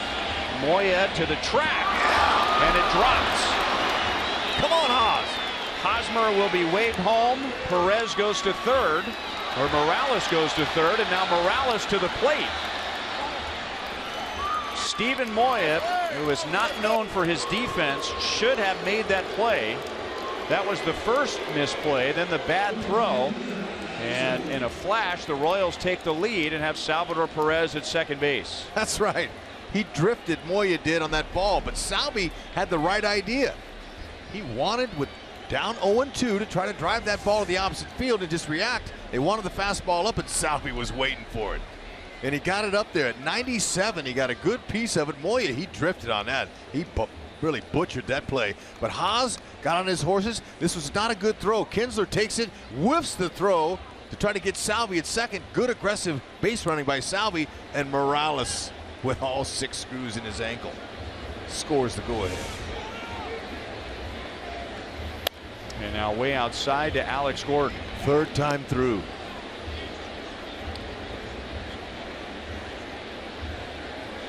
It's a double and 1 RBI for Salvador Perez, and then the error by Kinsler allows Morales to score. 18th double for Salvi. Great job. 0-2. That ball, I don't know how a guy can hit it out. Last ball we saw with that velocity on a location like that was the kid, the catcher from Philly. It hit Ventura out. Cameron Rupp. Salvi almost hit it out. 1-1 on Alex. He has reached with a walk, and he's been hit by a pitch.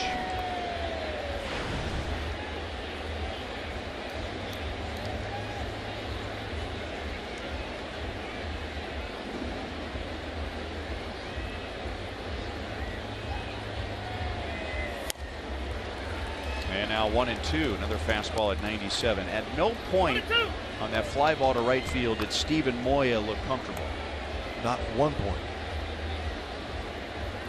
You drift like that, the ball has a tendency to carry. There is a slight breeze blowing out of Comerica Park tonight.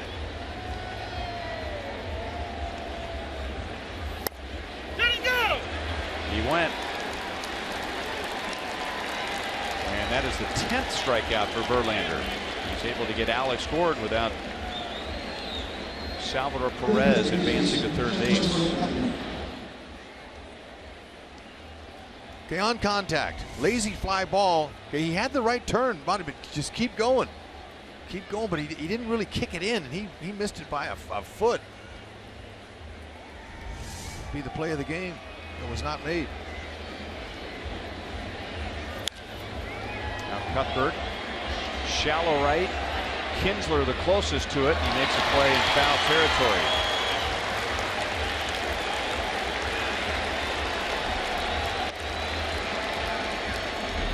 So Perez at second base with 2 down.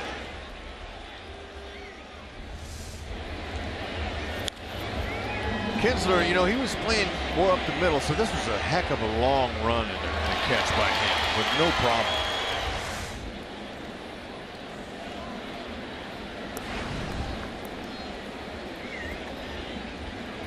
Fred Eibner has popped to short and struck out. Time for Eibner to add to that 294 average with a runner in scoring position.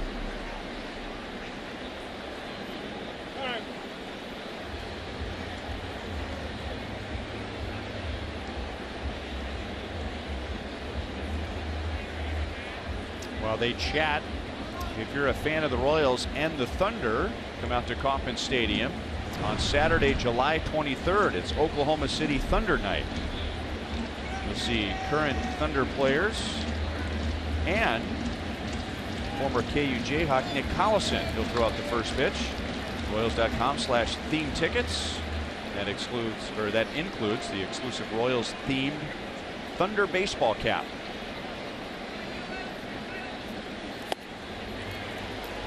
Cutter is cut on and missed. 0-1 on Eibner. Okay, opportunity here for Eibner to shorten up his swing and look him down. He's been getting Eibner up in the zone. Certain pitchers, you want to see him up, but not Verlander. He's been wearing out the Royals with high fastballs. So Eibner wants to tell himself, I'm going to bring him down. I'm going to shorten up my stroke and just try to get a ball through the infield.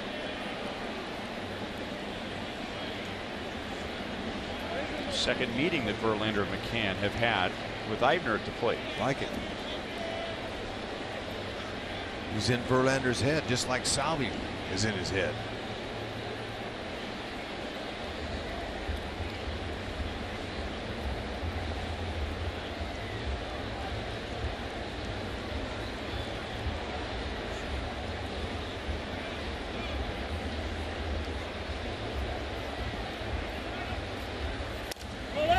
Fastball outside at 97. Verlander on 3 different occasions in this inning, running it up at 97. You know, with 90+ pitches thrown, Verlander's got plenty in his tank. Started out the game, his first few fastballs were 93. 97 again. Why would you throw him anything else but the fastball when he's been getting it by him all night?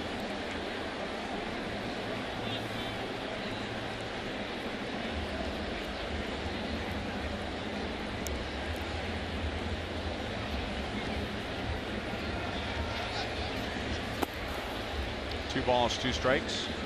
Slider for Chase. That's just to get him to look out there, and he's going to come back upstairs with some more mid-90s stuff.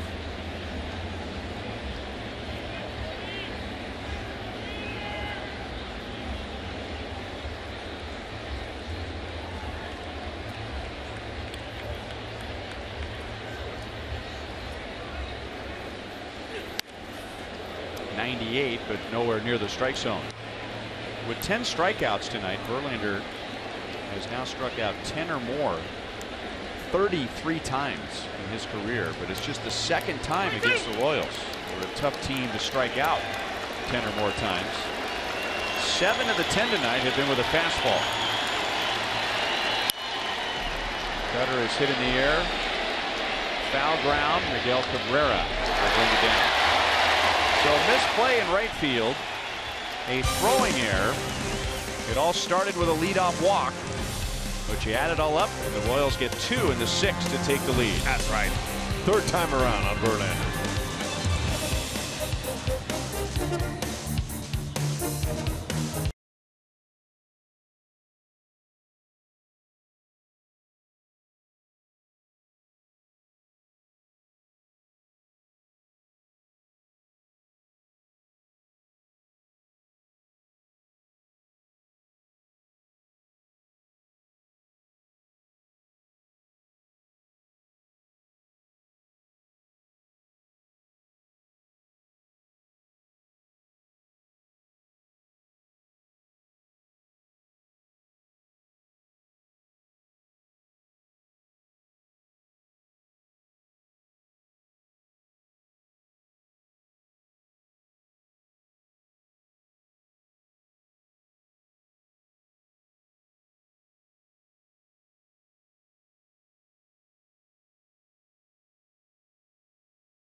Top of the 6th inning, 1 run coming home on a Salvador Perez double, the other on a throwing error. And now the Tigers middle of the order coming up against Ian Kennedy, who's given up 1 run, 4 hits, and no runs since the first batter of the game, or the first batter of the bottom of the first inning, Ian Kinsler, who homered. Curveball is outside to Miguel Cabrera. He is double to left and then lined to the wall in right field. Brett Eibner made a nice play.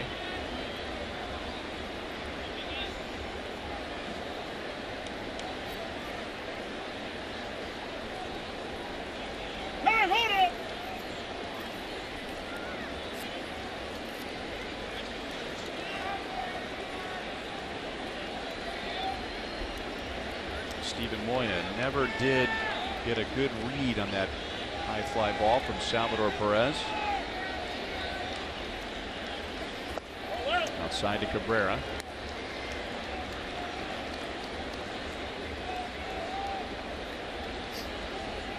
Ned Yost is hoping Kennedy can get through this inning. It's 3rd time through. This is when offenses usually get to Kennedy. Close game like this, Hoach is waiting. That's downstairs, 3-0.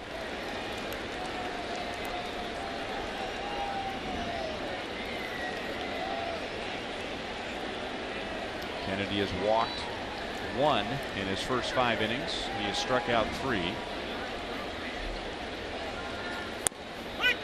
3-1 on Cabrera. Victor Martinez is on deck, and Nick Castellanos.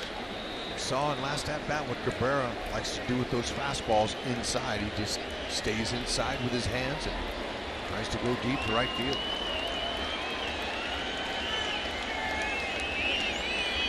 Try to trick him here. Leadoff walk.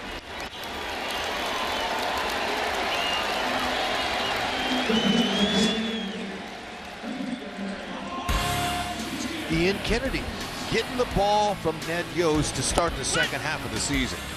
Painting the corner on the black. Now that's that good power swing, but look, we got a defender that can make that play. And look at him painting the corners with the heater. Staying convicted with it, using the defense. Out of the zone though. Yeah, he's hitting his spot so far, but this 3rd time through when the opponents are hitting 290 off him, he's going to have to be careful. Coming up on 100 pitches. Right, the meat of their order. Victor Martinez so far is 0 for 2 against Kennedy. Curveball misses outside. Martinez is grounded to second and popped to second. He stays on that theme right there. He might get double play. Now Kennedy doesn't roll up that many ground balls as a fly ball pitcher. He's just induced 3 ground ball double plays this year.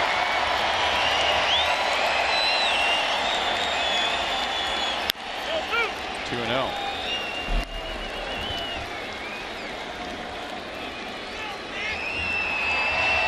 Pitcher's grounded in the 9. Dave Eiling heading over the phone waiting to see if Coach is ready. All right, he's ready. 7 pitches in this inning from Kennedy and only 1 strike.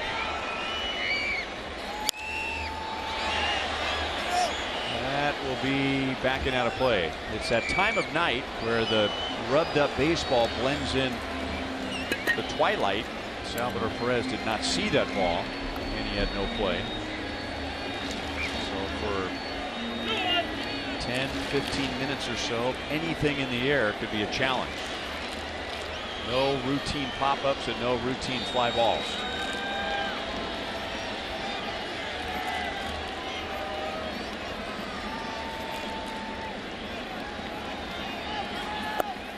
Plays off a curveball. 3-1.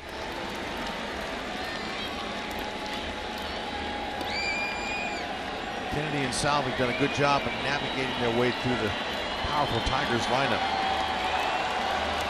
This is the big point of the game here for Kennedy.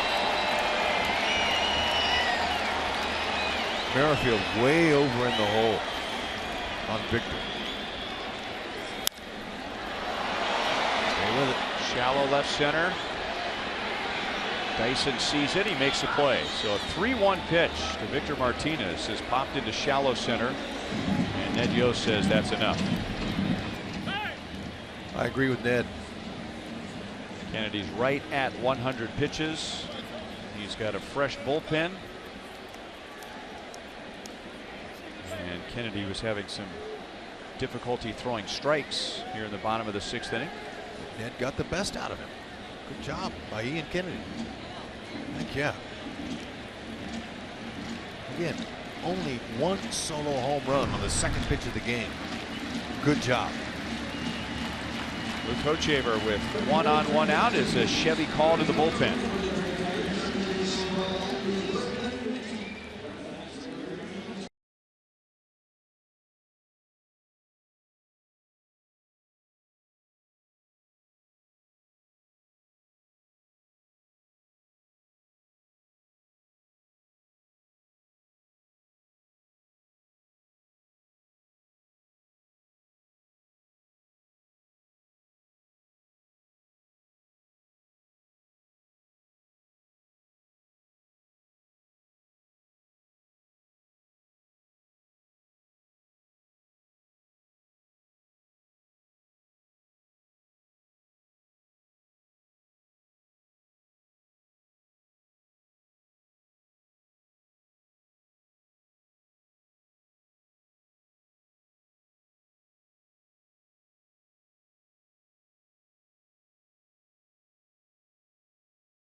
Second half. However, the Royals need to play better on the road and they need to pitch better. And we showed you when we first came on the air that the Royals have had the best record in the major leagues in the second half since 2013. And if there's one category that stands out from the first half over that span, it's better starting pitching. Most of the numbers on offense, most of the bullpen numbers are about the same, but the Royals have had much better starting pitching in the second half over the past few years, and off to a good start tonight with Kennedy. Excellent way to start that second half from the starting staff. And Kennedy passing that baton on to Duffy, then Ventura.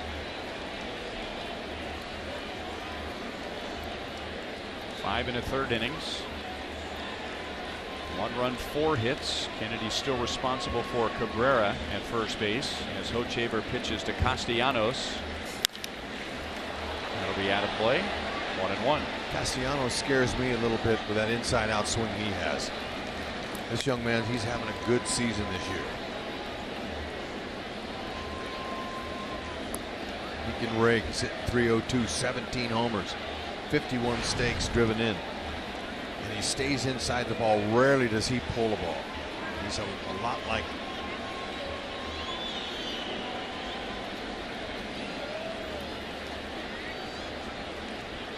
Miguel Cabrera. He's got a long ways to go, but he's got a similar inside-out swing. Well, look at that last line there. This is the breakout season the Tigers have been waiting for Castellanos. He's never hit better than .259.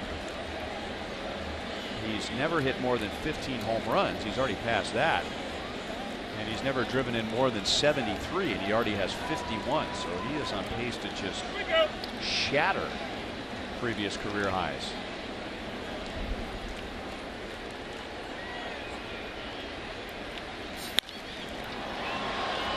Again, into that tough sky. Dyson started back and makes the play. So Hochevar retires Castellanos and now gets Steven Moya. So it's in the hands of the bullpen. Our Academy Sports and Outdoors leaderboard comparing these two teams. The Royals have the best ERA, best bullpen ERA in the major leagues. The Tigers are 13th.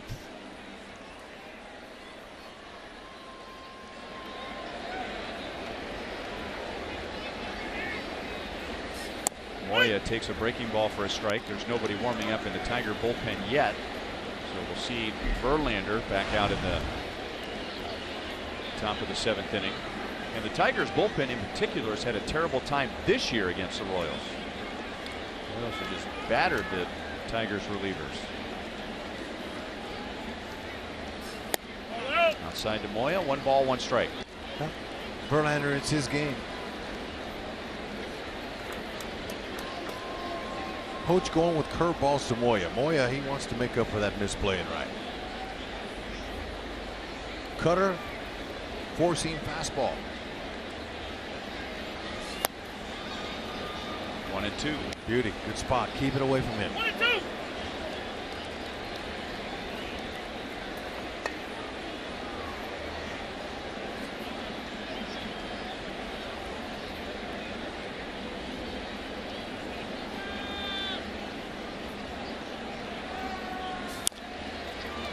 Out to Cuthbert. And that is the inning. Leadoff walk doesn't turn into anything. So Kennedy gives up 1 run in 5 1/3 innings. And at the end of 6, the Royals lead 2-1.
Over the weekend. Tomorrow night, Royals and Tigers are part of a doubleheader on FS1. First, the Red Sox and the Yankees, with coverage beginning at 2:30. And then the Royals and Tigers. Danny Duffy against Mike Pelfrey, who's from Wichita. And that coverage begins at 6 o'clock tomorrow on FS1. Justin Kutcher, who's done many Royals games on Fox and Fox Sports 1, will be joined by C.J. Nitkowski with the call tomorrow night.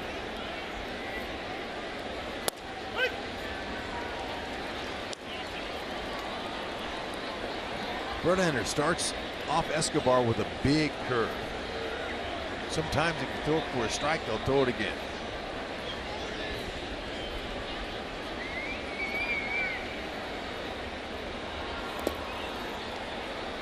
Changeup down and away, 1-1.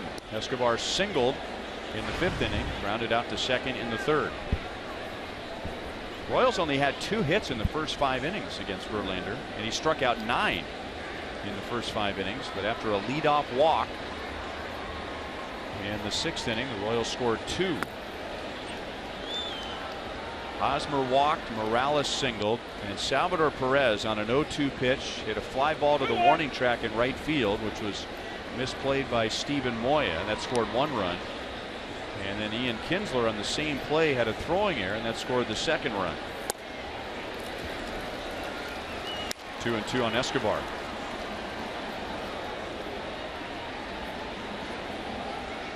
Verlander just finishing up his 3rd time through with the Royals here. going with a lot of off-speed pitches now. He hung a curveball to Eske his last time up and he singled to center. Ooh, same pitch. Cabrera goes into a slide and it bounces back into the crowd.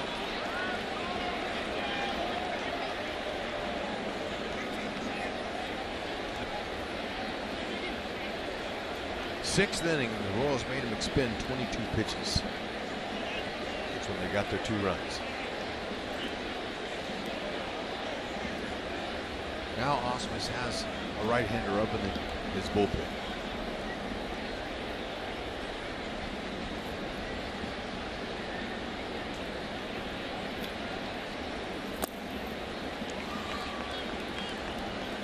Three and 2.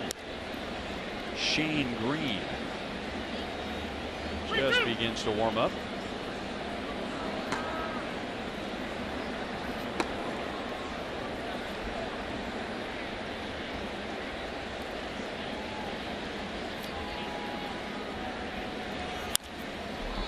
Very late. Still 3 and 2.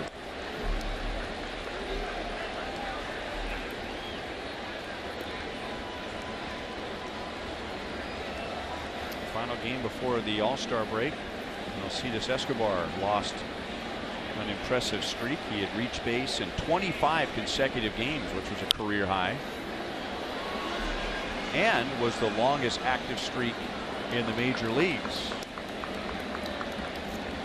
It's been an area of concern for Escobar.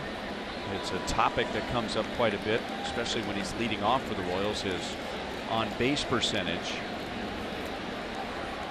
which is at .290.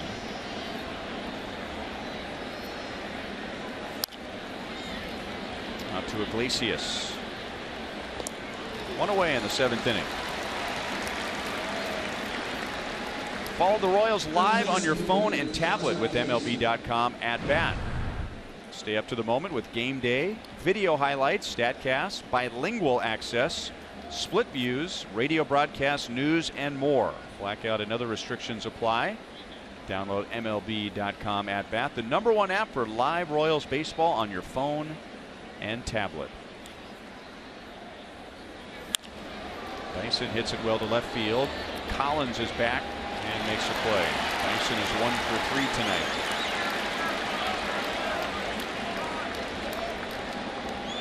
And up comes Whit Merrifield. In his first 46 games, all in the first half, Whit Merrifield had 18 multi-hit games. 18 multi-hit games in his first 46 games. He was the only major leaguer in the first half to do that. So not just rookie, not just Royal, any major leaguer to have 18 multi-hit games playing in fewer than 50 games. Yep. Gotta love his production. 0-2. He's going to find out this second time through the order here and around the league how difficult it really is to be an everyday player, especially when you're young. They're going to try to find some holes, and believe me, as well scouted as these games are, everybody sees them. The team that they're playing next season makes it even tougher, but Whit has to stay with his approach. That's inside the ball. He uses the whole field. Now he showed a bunt there. That's a big part of his game. I'd like to see him do more of that, especially in the leadoff spot. Breaking balls, off-speed pitches. He's an excellent bunter. That's going to help him keep his average up.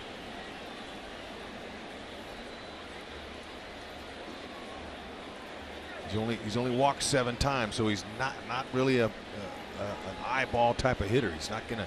He's up there aggressive. He fits the Royals mode. I've made this case to you before that the best bunters are not just skilled at bunting, but in their mind there's no difference between bunting and swinging the bat. Some guys will lay down a bunt and they make an out and they go to the dugout and go, oh, well, that was a waste of time. But the good bunters, whether they're trying to lay down a bunt or swing the bat, it's the same thing.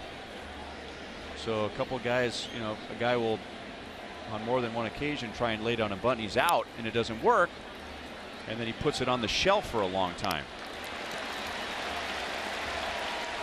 Verlander goes 7, but he's down 2-1 in Detroit.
Royals baseball is brought to you by Thoroughbred Ford. Ready for a great deal on a new Ford? Then it's time to go to Thoroughbred Ford.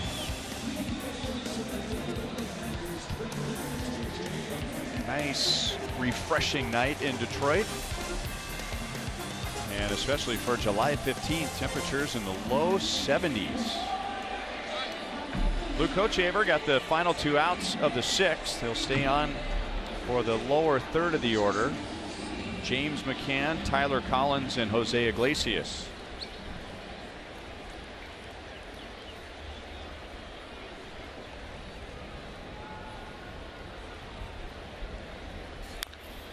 So you'd mentioned, Hud, that ideally Ned Yost would have gotten 6 innings out of Kennedy.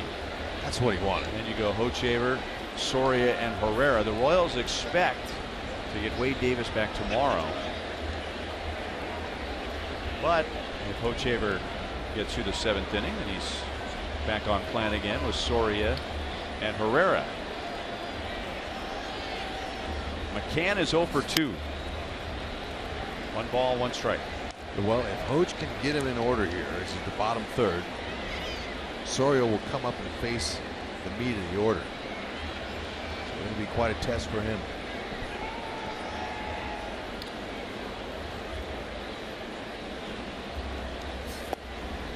Cutter away. 1 and 2 on McCann.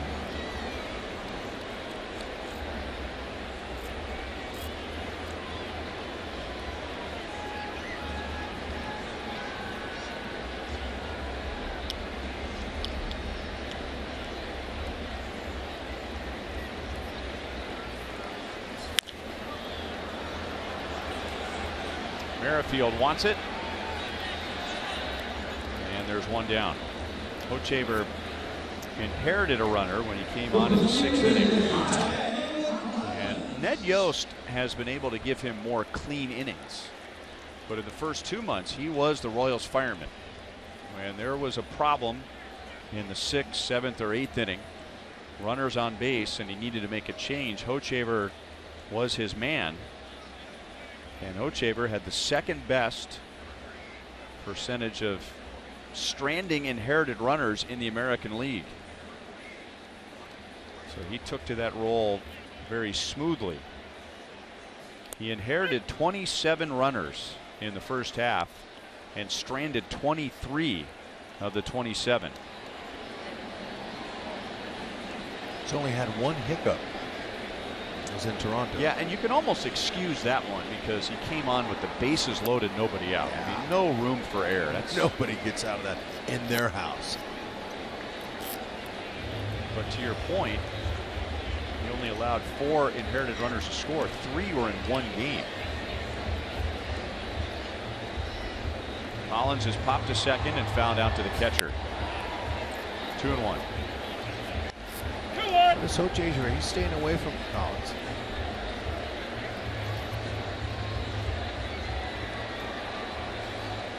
Collins came up last year and he was a dead bull hitter.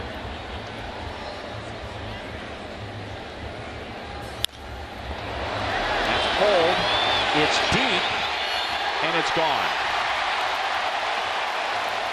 The Royals almost lucked out by way of the contour of the stadium. It's 365 to right center field, and then that wall just falls back several feet. And that's where Collins hit it, but he just got it over the yellow line. So Collins, who's back in Detroit after being sent down after an incident with the fans in late April, ties the game with a home run in the 7th inning. And he got a lot of that ball too. That ball was crushed, and you know, I was saying, you got to keep that ball away from him, and that fastball just drifted back over the middle of the plate, and that was where he was looking.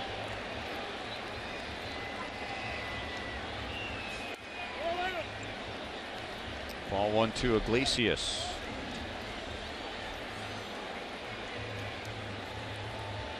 So the Tigers got a home run from Ian Kinsler in the 1st inning, and now Collins here in the 7th. A little bit outside to Iglesias.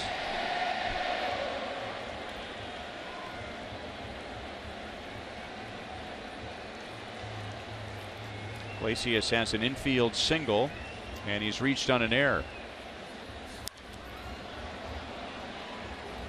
2-1.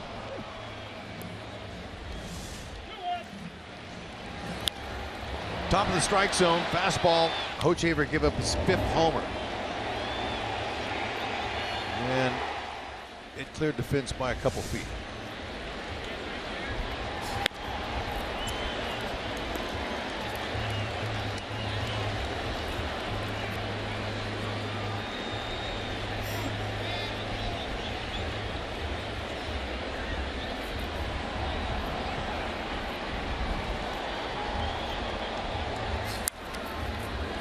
Foul back, 3-2 on Iglesias.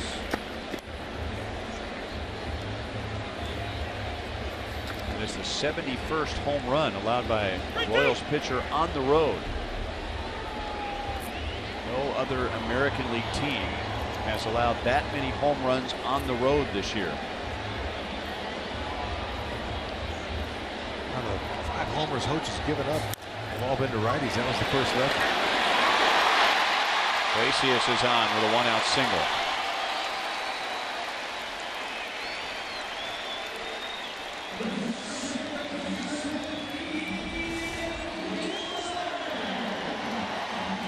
Little topper.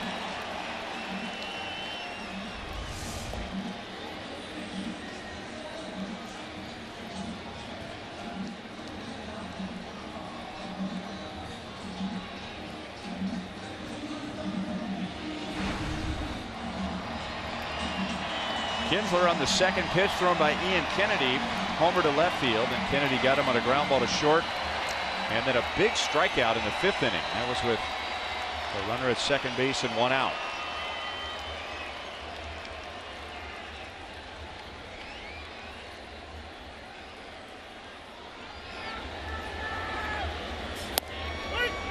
Fastball for strike 1.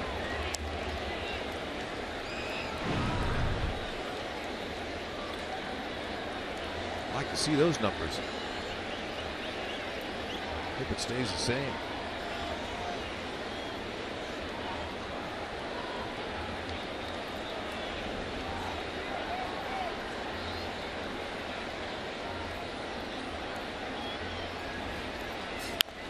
Bunning, great spot.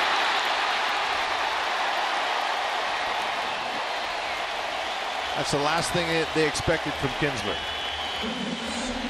And we were just talking about guys that bunt. You know, he's a guy that will bunt too, but you know, with all that power he's got,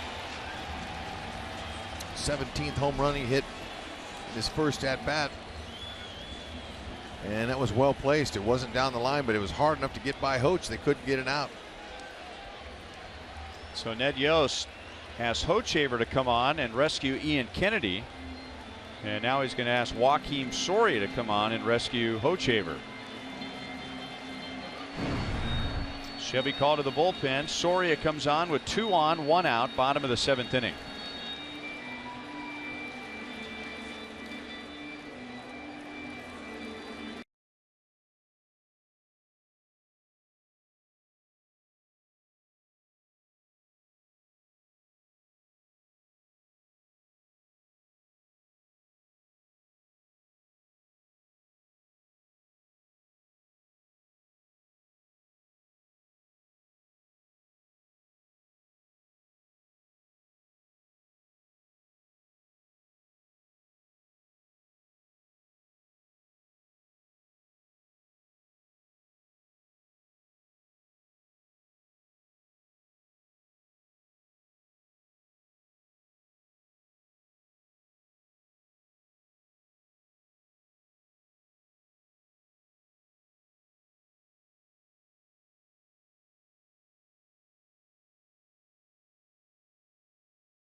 Joakim Soria, baseball back in action as Panera takes us around the league. The Cubs blanking Texas today. Boston right now over New York, Cleveland, and Minnesota. Tied at Chicago is out at Los Angeles. Our premier Mazda game break takes us to Yankee Stadium. That is a home run from All-Star Xander Bogaerts, one of 3 Red Sox to go deep off of Michael Pineda. And so Boston up in that one. Stephen Wright, the pitcher of record. And that was maybe a favor that Ned Yost did to his catchers. He didn't pitch Stephen Wright in that game, so no one had to handle the knuckleball.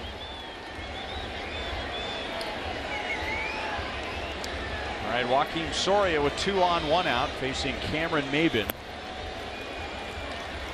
Maybin was 1 for 3 against Kennedy.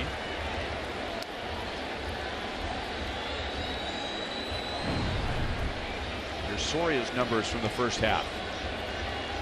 Yep. 3-2-0. This is his 40th appearance here. 13 holes. He'd love a ground ball double play. 4 pitches. Fastball, slider, curve, change. He'll use all of them. Big, slow curve at times to get him off balance. Maybin's only grounded into 3 double plays this year, but you look at those numbers there. He's finding ways to get those hits in the hole. 429 average with runners in scoring position.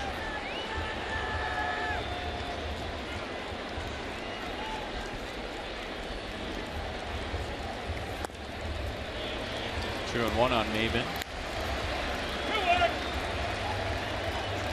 Soria is comfortable with this mound. He played parts of 2 seasons with the Tigers.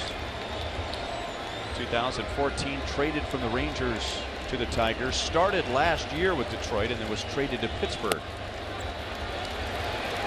3-1 with Miguel Cabrera on deck. Not good. Maybin knows he's going to get a pitch to hit here. Hopefully hits it at one of the Royals infielders. Soria has induced 3 double plays this year.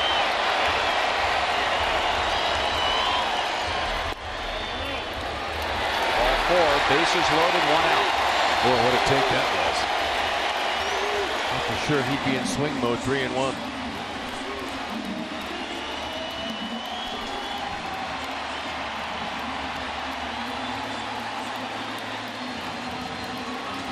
Big crowd here tonight.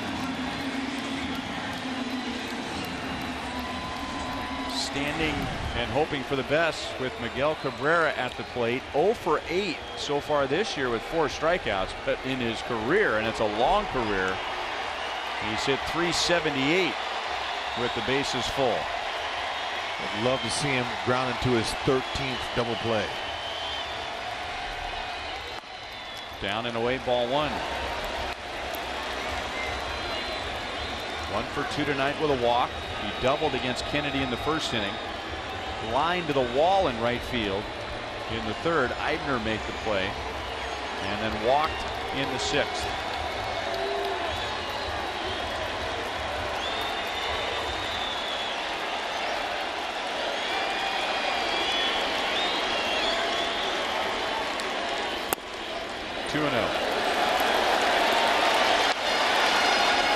Pretty good spot. That's exactly where Soria wants to pitch him, right down there.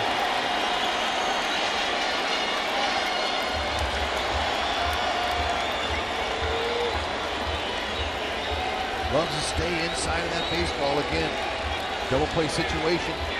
Doesn't want to roll over on off-speed pitch. He's going to try to hit to the right side. He gets a strike.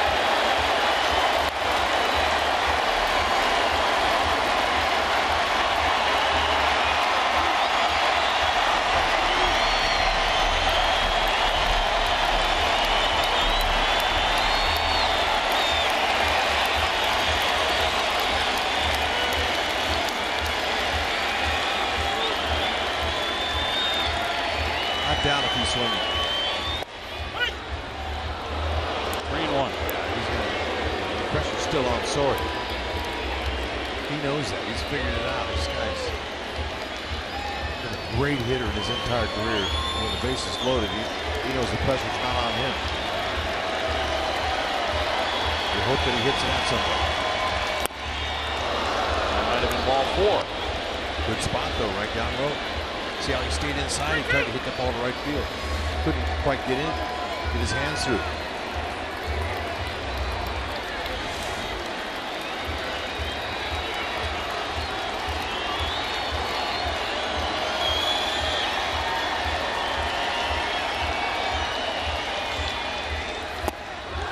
Did he make contact? He did not, and Soria comes back from 3-0 to strike out Miguel Cabrera with the bases loaded. Wow, fantastic job of coming back on one of the greatest hitters in our era. Soria. Can he finish it off? Let's go pitch by pitch. Why not? Let's show you. Okay, a little off-speed pitch down low. Another fastball up there. On the corner, down. Being very careful. On the corner, he'll take it. 3-1, 3-2, he swung. And again, a great spot down low, and to make Miguel Cabrera look like that bad on that pitch. Great job of pitching that ball in there. 96 with that fastball from Soria. It's got to give him a little bit of confidence, especially if Soria knew these numbers, and he might. 1 for 14. See if he can get out of it. Martinez is 0 for 3. All those at-bats against Ian Kennedy. It is 0-2. Soria didn't have a lot of scares when he was a Royals closer, but he, as good as any Royals closer I've seen, could stay cool when there was chaos around him. Mr. Cool, Senor Fresco. I mean, he's been in this situation before. Not a lot of nervous saves. Nope. And he had the best response to it. This is going back a few years, but I asked him, how he's able to stay so calm, and he'd say, well, just try to make pitches on one pitch from getting out of it, and it's not like anybody's going to die. So that's where he's coming from. That's a good perspective. Off of Soria's glove. Martinez is very slow, and the ball gets away from Merrifield, allowing 2 runs to score.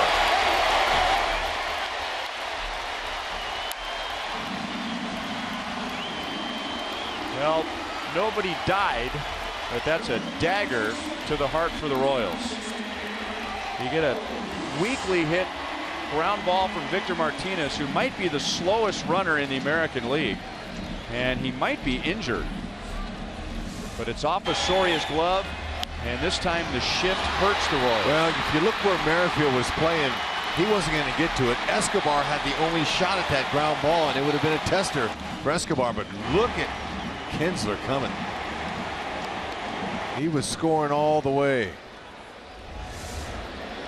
from second base. How about that?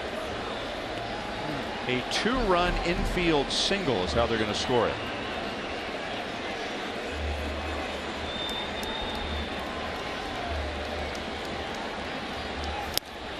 Castellanos takes a big rip. And the Tigers come up with 3 against the Royals bullpen in the bottom of the 7th inning. But this game is far from over. The Tigers bullpen ERA against the Royals this year is almost 9. No balls and 2 strikes. The Royals pretty soon will be working in for one of the Tigers' biggest weakness, their bullpen. Justin Wilson, a lefty, getting ready for the top of the 8th inning. The Royals will have Hosmer, Morales, and Perez.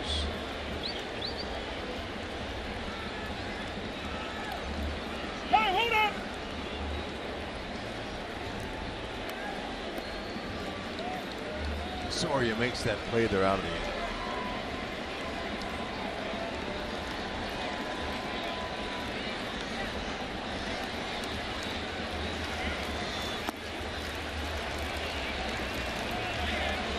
Would have been a tough play for Escobar. He was the only one close to that play. Merrifield was way out shallow right field, expecting Victor to hit a ball, pull a ball.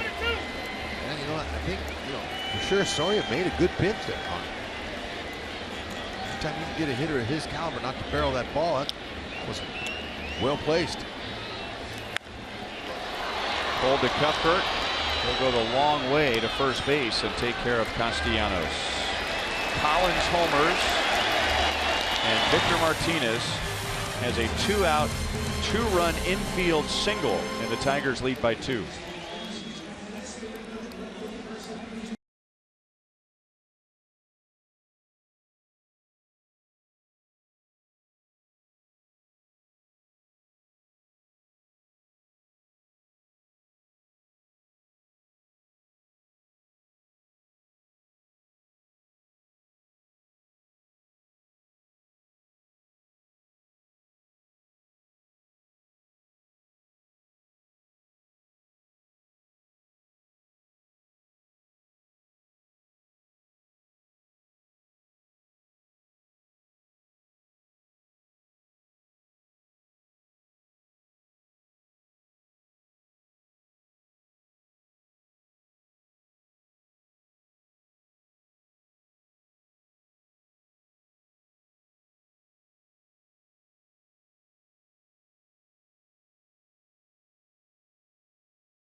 As the Royals come up in the top of the 8th inning.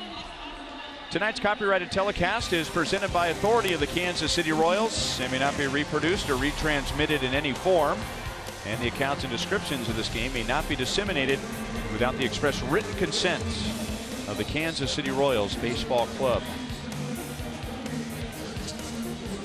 Tigers got a run in the first inning. The Royals got 2 in the 6th, and Detroit with a home run from Collins, a 2-run infield single from Victor Martinez. They take a 4-2 lead now into the top of the 8th inning, and the Royals are into the Tiger bullpen. A defensive upgrade as Mike Aviles takes over in right field for Stephen Moya. And the lefty Justin Wilson takes over on the mound to face Hosmer, Morales, and Perez. Wilson has a low to mid-90s fastball. He likes to throw a cutter, curve, and a change. Change the righties. Left-handers have hit 280 off of Wilson this year. No home runs. Right-handers have hit just 221 with 1 homer. So he's done a good job, better job against right-handers than he has left-handers. And for that reason, I'll see another righty up in the bullpen. Up the middle, almost hit the bag. So Hosmer's out.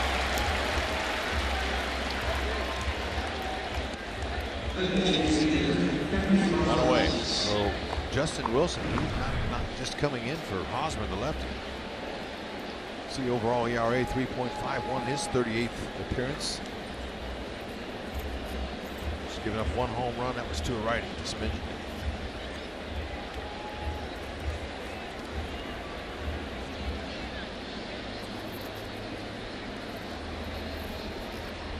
Kendrys Morales with 1 out. Struck out in his first 2 at-bats against Verlander, and then singled and scored on the throwing error by Kinsler. And the Royals 2-run 6th inning.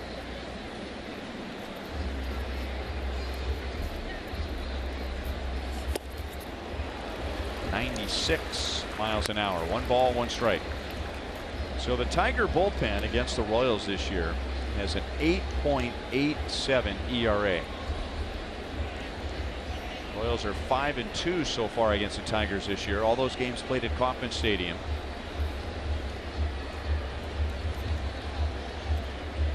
Anytime a lefty has better numbers against right-handed batters, tells me he's got a really good changeup.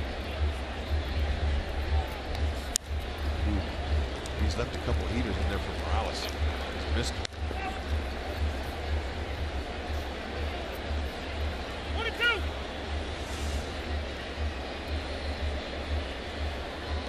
Right there, just on him, just pulled off it just a tad.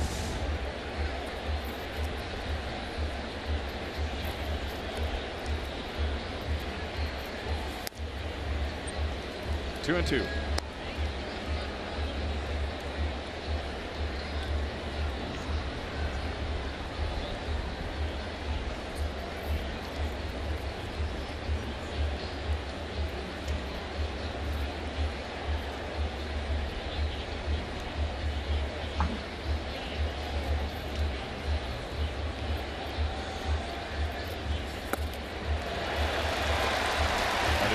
Up. 2 down in the 8th inning.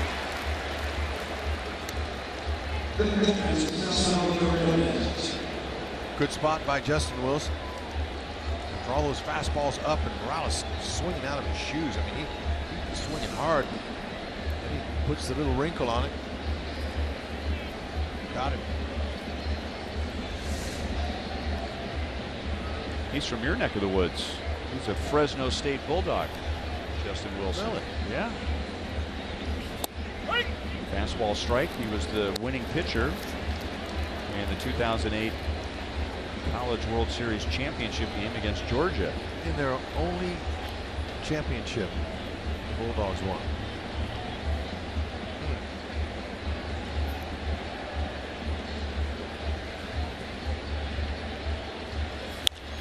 Fastball, they wanted it higher than that. But they still get a pop out. And Kinsler makes the play. Justin Wilson gets the Royals in order in the top of the 8th. Royals down by 2. Brian Flynn will come on for the bottom of the 8th.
3-run 7th inning. Phillips 66 shows us what's in the tank as Brian Flynn gets the call in the bottom of the 8th inning. And with numbers like this over his last 7 appearances, Ned Yost might be using him in more so-called high leverage situations. Yeah, you know, he's got an excellent sinking fastball, slider, and a changeup. He's got a nice angle downhill. He'll go low to mid-90s. He's got a great angle out of that tall frame of his.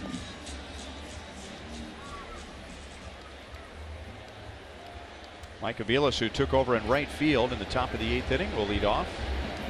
Then James McCann and Tyler Collins. Strike one from Flynn.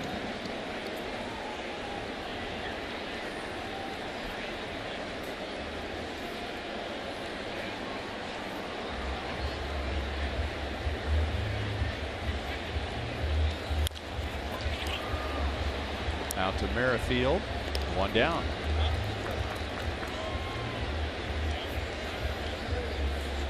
Well, when you think of a drive of the game, maybe you're thinking about a home run or a gapper. But our Chrysler drive of the game tonight is an infield hit. Yeah, and I guarantee you Soria's kicking himself for not making that play. After seeing it from the high home shot right there, and the ball just glanced off his glove, it almost looked like the alligator arm did. He didn't get fully extended out there to catch that ball, and that cost him.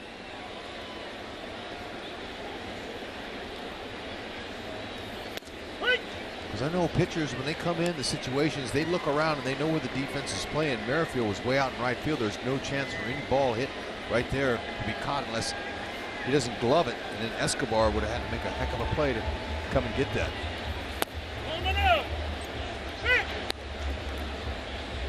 No swing, 1-1 on McCann.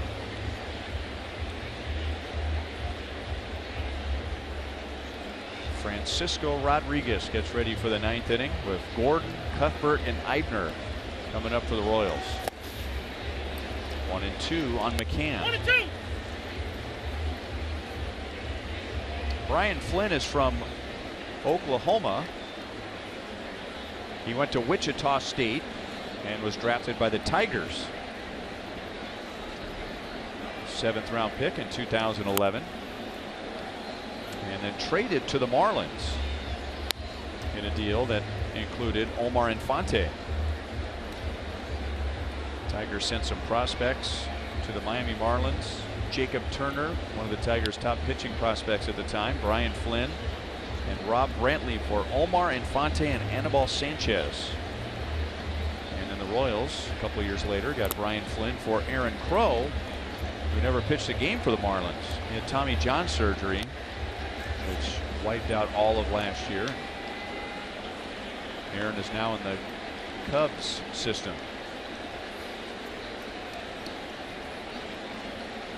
Flynn, 6'7", has a nice angle with his arm coming right down. It's tough for hitters to square him up.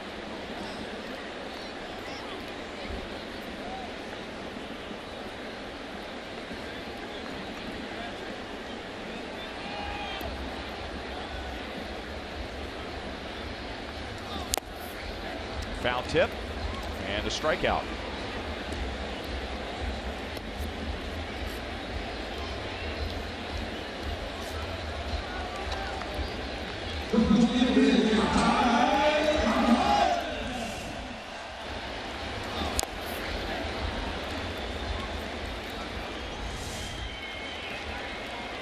And now Flynn with 2 outs will get Tyler Collins with 1 out in the 7th inning, and the Royals leading 2-1. Collins homered against Luke Hochevar to tie the game. And then 5 batters later, Victor Martinez with the bases loaded hit that little dribbler we just showed you off of Soria's glove to drive in 2 more runs.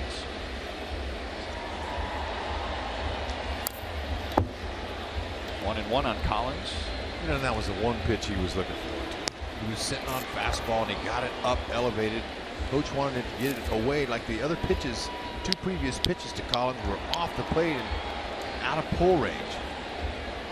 Coach just made a mistake out over the plate. He got it. Fair ball. Hosmer comes down the line, and Brian Flynn has another effective outing. Last call for the Royals. Gordon, Cuthbert, and Eibner coming up.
Infield two-run single from all people, Victor Martinez. You could probably count on one hand how many infield hits Victor Martinez has the last 3 years. Yep. And tonight it was worth 2, giving the Tigers a lead, and now Francisco Rodriguez. 24 out of 26 in save opportunities. He'll get Gordon, Cuthbert, and Eibner in the 9th inning. Up the middle and right where Iglesias was playing. So the Tigers had Alex Gordon scouted to perfection, and there's one down in the 9th. Francisco Rodriguez doesn't throw as hard as he used to, but he's smart. He can locate. Still, he's got 88 to 93, a curveball, a big one, and a changeup. Got a couple different looks to his curve, some more defensive replacements for Ausmus. Andrew Romine is at third base.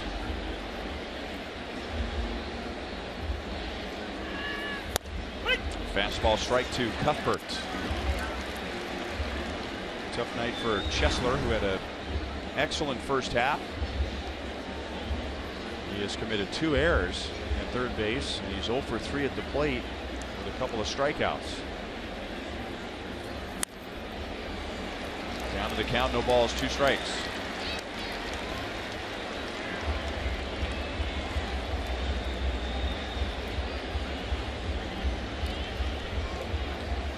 Eight years ago, Francisco Rodriguez had 62 saves. Major league record, 62 saves. 1 and 2 on Cuthbert. He was pitching for the Angels. That was his last year with the Angels. You got a chance to see him have one of the best postseasons for a rookie ever in 2002 when the Angels beat the Giants in the World Series. Yeah, he's changed some stuff down there. He quick pitched there. He's evolved over all the years, and when he came in 02, hit curveball fell out of the sky. He made some of the best hitters in the American League look bad. Of course, it was in September, so no one had seen him. So he was quite the weapon to go along with Troy Person, who was closing games. So he set up Troy then. Then eventually he got to closer's role. Yeah, he ended up on that postseason roster because of injuries, right? He didn't appear until after September. Aaron Seeley. Otherwise, he's not eligible to be on the postseason roster. Took Seeley's spot. Chop foul, still 3-2. He was 20 years old when he made his debut in 2002. He's the only one of the reasons why the Royals, excuse me, why the Angels won their only World Series.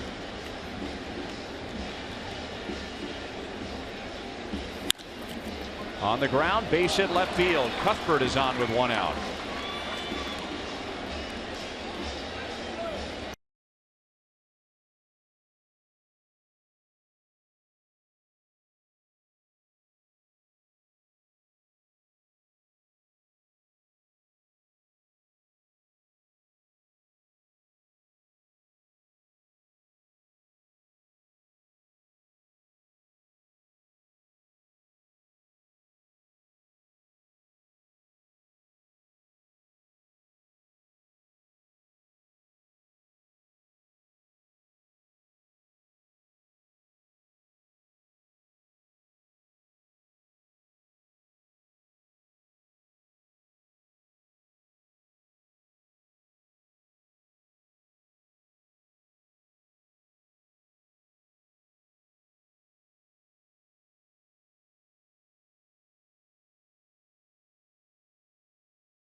So 0-2 on Eibner. Key here for a young player, Hud, right? It's just to look for a pitch to hit hard. Don't have to hit a home run right here. No. Stay within yourself. Keep the line moving here. 1 ball, 2 strikes. Most closers, and you talked about Rodriguez and that wicked curveball that he had, still has a lot of tilt to it, but most closers are both overpowering and they have an out pitch that stays down. Because what usually beats a closer is a home run. Most guys are so tough to hit, you're rarely going to get 3 or 4 hits in an inning against him. But you get a walk, maybe you get an error, you get a base hit, and one mistake can turn into a home run. And a lot of times they can feed off of a hitter's over-aggressiveness trying to hit a home run to tie or win the game. Especially this situation right here. Gives him a fastball, I'll be shocked.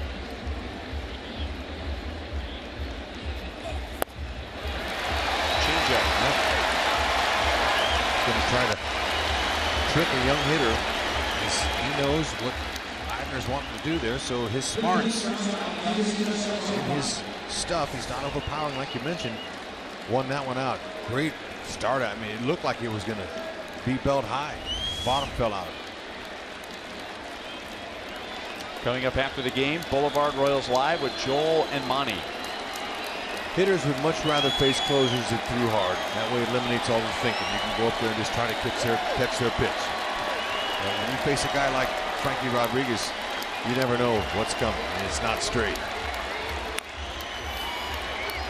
Tap foul, 0-1 by Escobar. Change up first pitch there.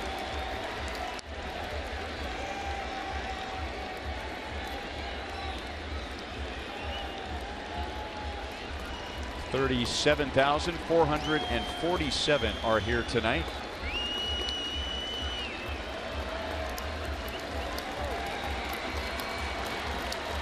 The Royals' first game in Detroit this season.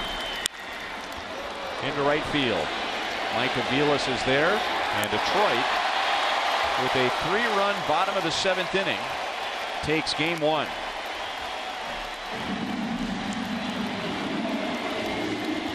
So it's the Tiger bullpen out pitching the Royals bullpen. Wilson and Rodriguez have scoreless innings after Justin Verlander went 7. The Tigers scored 3 of their